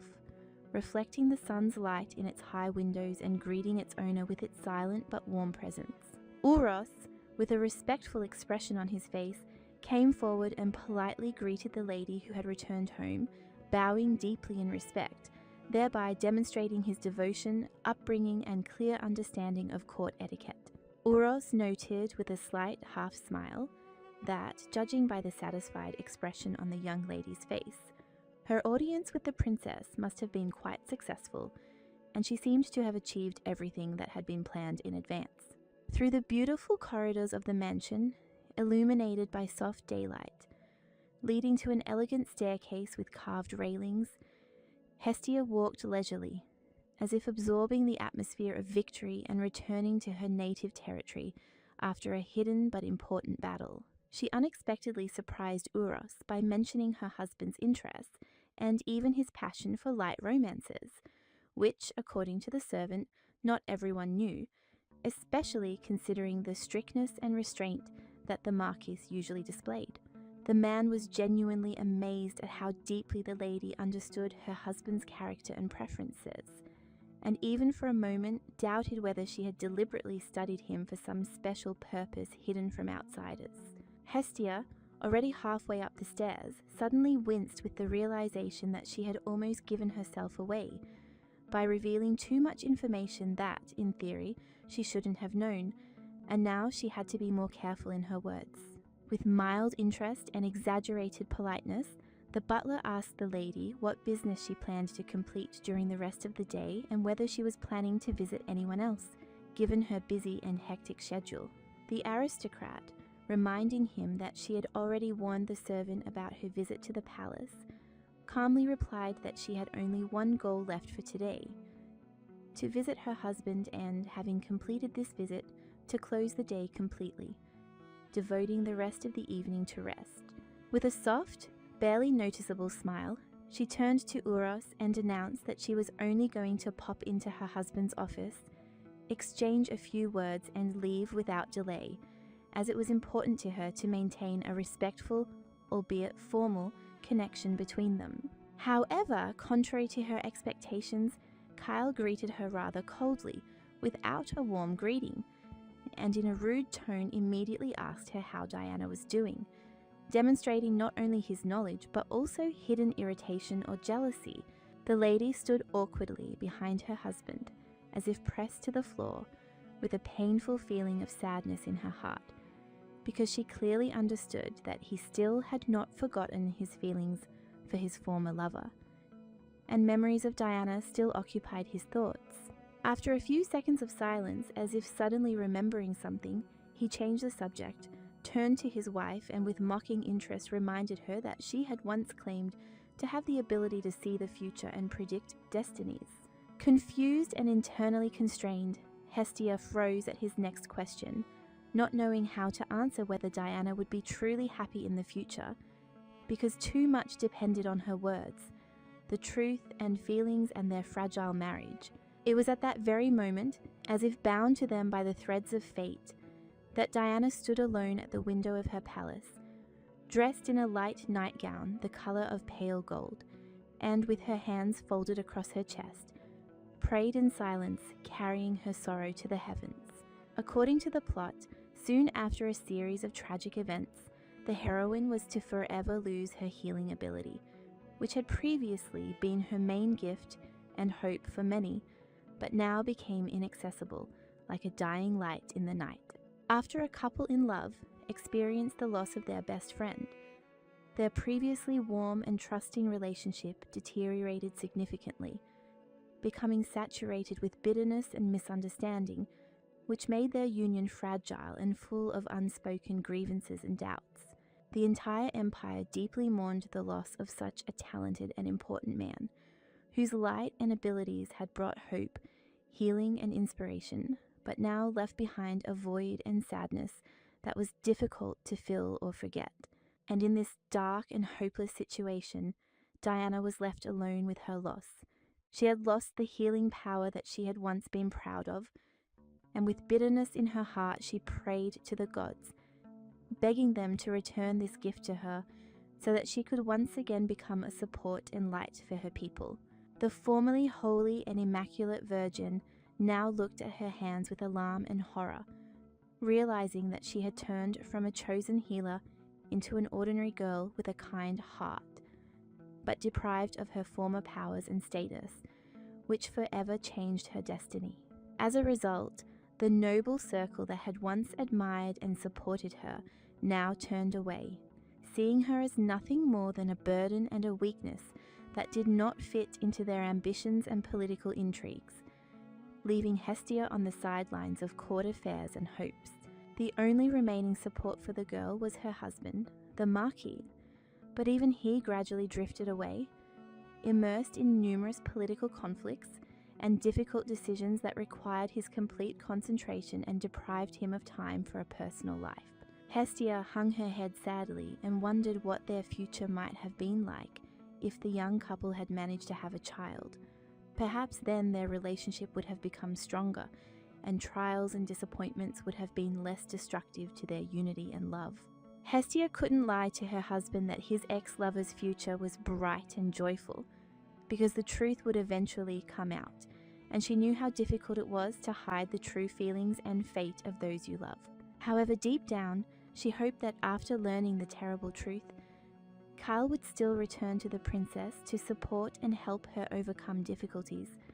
because true care and devotion are shown precisely at such moments. As if guessing her deepest thoughts, Kyle walked up to Hestia, leaned slightly towards her and calmly said that, despite everything, he had already gotten rid of his old feelings for his ex-girlfriend, deciding to focus on the present and future with her. Hestia thought to herself that her husband's words were just a lie, and she involuntarily squeezed her eyes, trying to hide the pain and deep doubt that were tearing her soul apart, like a secret hurricane inside her calm and outwardly imperturbable appearance. The emotion and the dark, silvery glint in the man's eyes betrayed his true state, as he appeared tense and strained, hiding behind a mask of cold indifference a deep internal struggle that was difficult for outsiders to notice. The noblewoman, pretending to be innocent and naive, behaved like a simpleton, trying to change the course of the future with just one simple ring, as if she sincerely believed that the power of this jewelry could outplay fate and heal even the deepest emotional wounds. And, as if protecting her last treasure, the lady hid the ring in her palms, clutching it tightly to preserve the fragile hope and faith that she could still change everything for the better, despite the agonizing doubts and tormenting fears. Closing her eyes and taking a deep breath, the lady admitted that Diana would soon lose her ability to heal, and this news was a heavy burden for her, which she could no longer hide, because the truth was too bitter and inevitable. Kyle, shocked by what he heard, stood for a moment in mute amazement and could hardly believe his wife's words, because this news destroyed all the hopes and plans that they had so carefully built together, leaving only coldness and uncertainty. After she lowered her head, Hestia again encouraged her husband by confessing that she herself would soon lose her supernatural ability to see the future, which was a difficult and disturbing revelation for both of them that darkened their fate. And indeed she did not lie. After that fall into the abyss of despair, her gift of prophecy ceased to work, and now she could no longer foresee further events, as if darkness had descended on her mind, depriving her of light and hope. Standing opposite her husband with a heavy heart, young Hestia did not know and was afraid to think about whether she would die on the very day that, according to her premonition, would soon come, leaving their future shrouded in darkness and uncertainty. She shuddered at the words of her lover when she heard that she might lose her powers of prophecy precisely because of death, and this realization penetrated her soul like a cold wind, chilling her to the bone and filling her with fear. Hestia smiled through a slight sadness and said with determination that she might survive, adding that she intended to complete all unfinished business in order to leave behind order and confidence in the future, no matter what. Shocked by these words, Kyle recoiled from her, as if he couldn't believe that the girl could not care about her own death, especially when she still had the strength and abilities that could save them both and change the course of events. The girl, trying to calm her husband, asked him not to worry, assuring him that Diana would remain alive and well, and explained that all the key events she had spoken of would only happen in a year or two, leaving them enough time to prepare and make decisions. An awkward silence fell between them, filled with silence and understatement, and Hestia realized that she had said something wrong, something that had caused her husband to have inner doubts and deep discontent that was difficult to hide. But Kale didn't explain anything, coldly turned away and ordered her to leave, leaving in the air a feeling of alienation and tension that they would still have to overcome in the near future, despite all the love and the past. The Marquise extended her hand forward as if trying to stop his departure and keep him close for at least a moment, but suddenly froze, not knowing what words to choose to calm his heart, overwhelmed by anger and misunderstanding. But soon she slowly lowered her fingers down, shook her head with deep sadness, sincerely wishing that he would listen to her words and understand the full depth of her experiences and worries.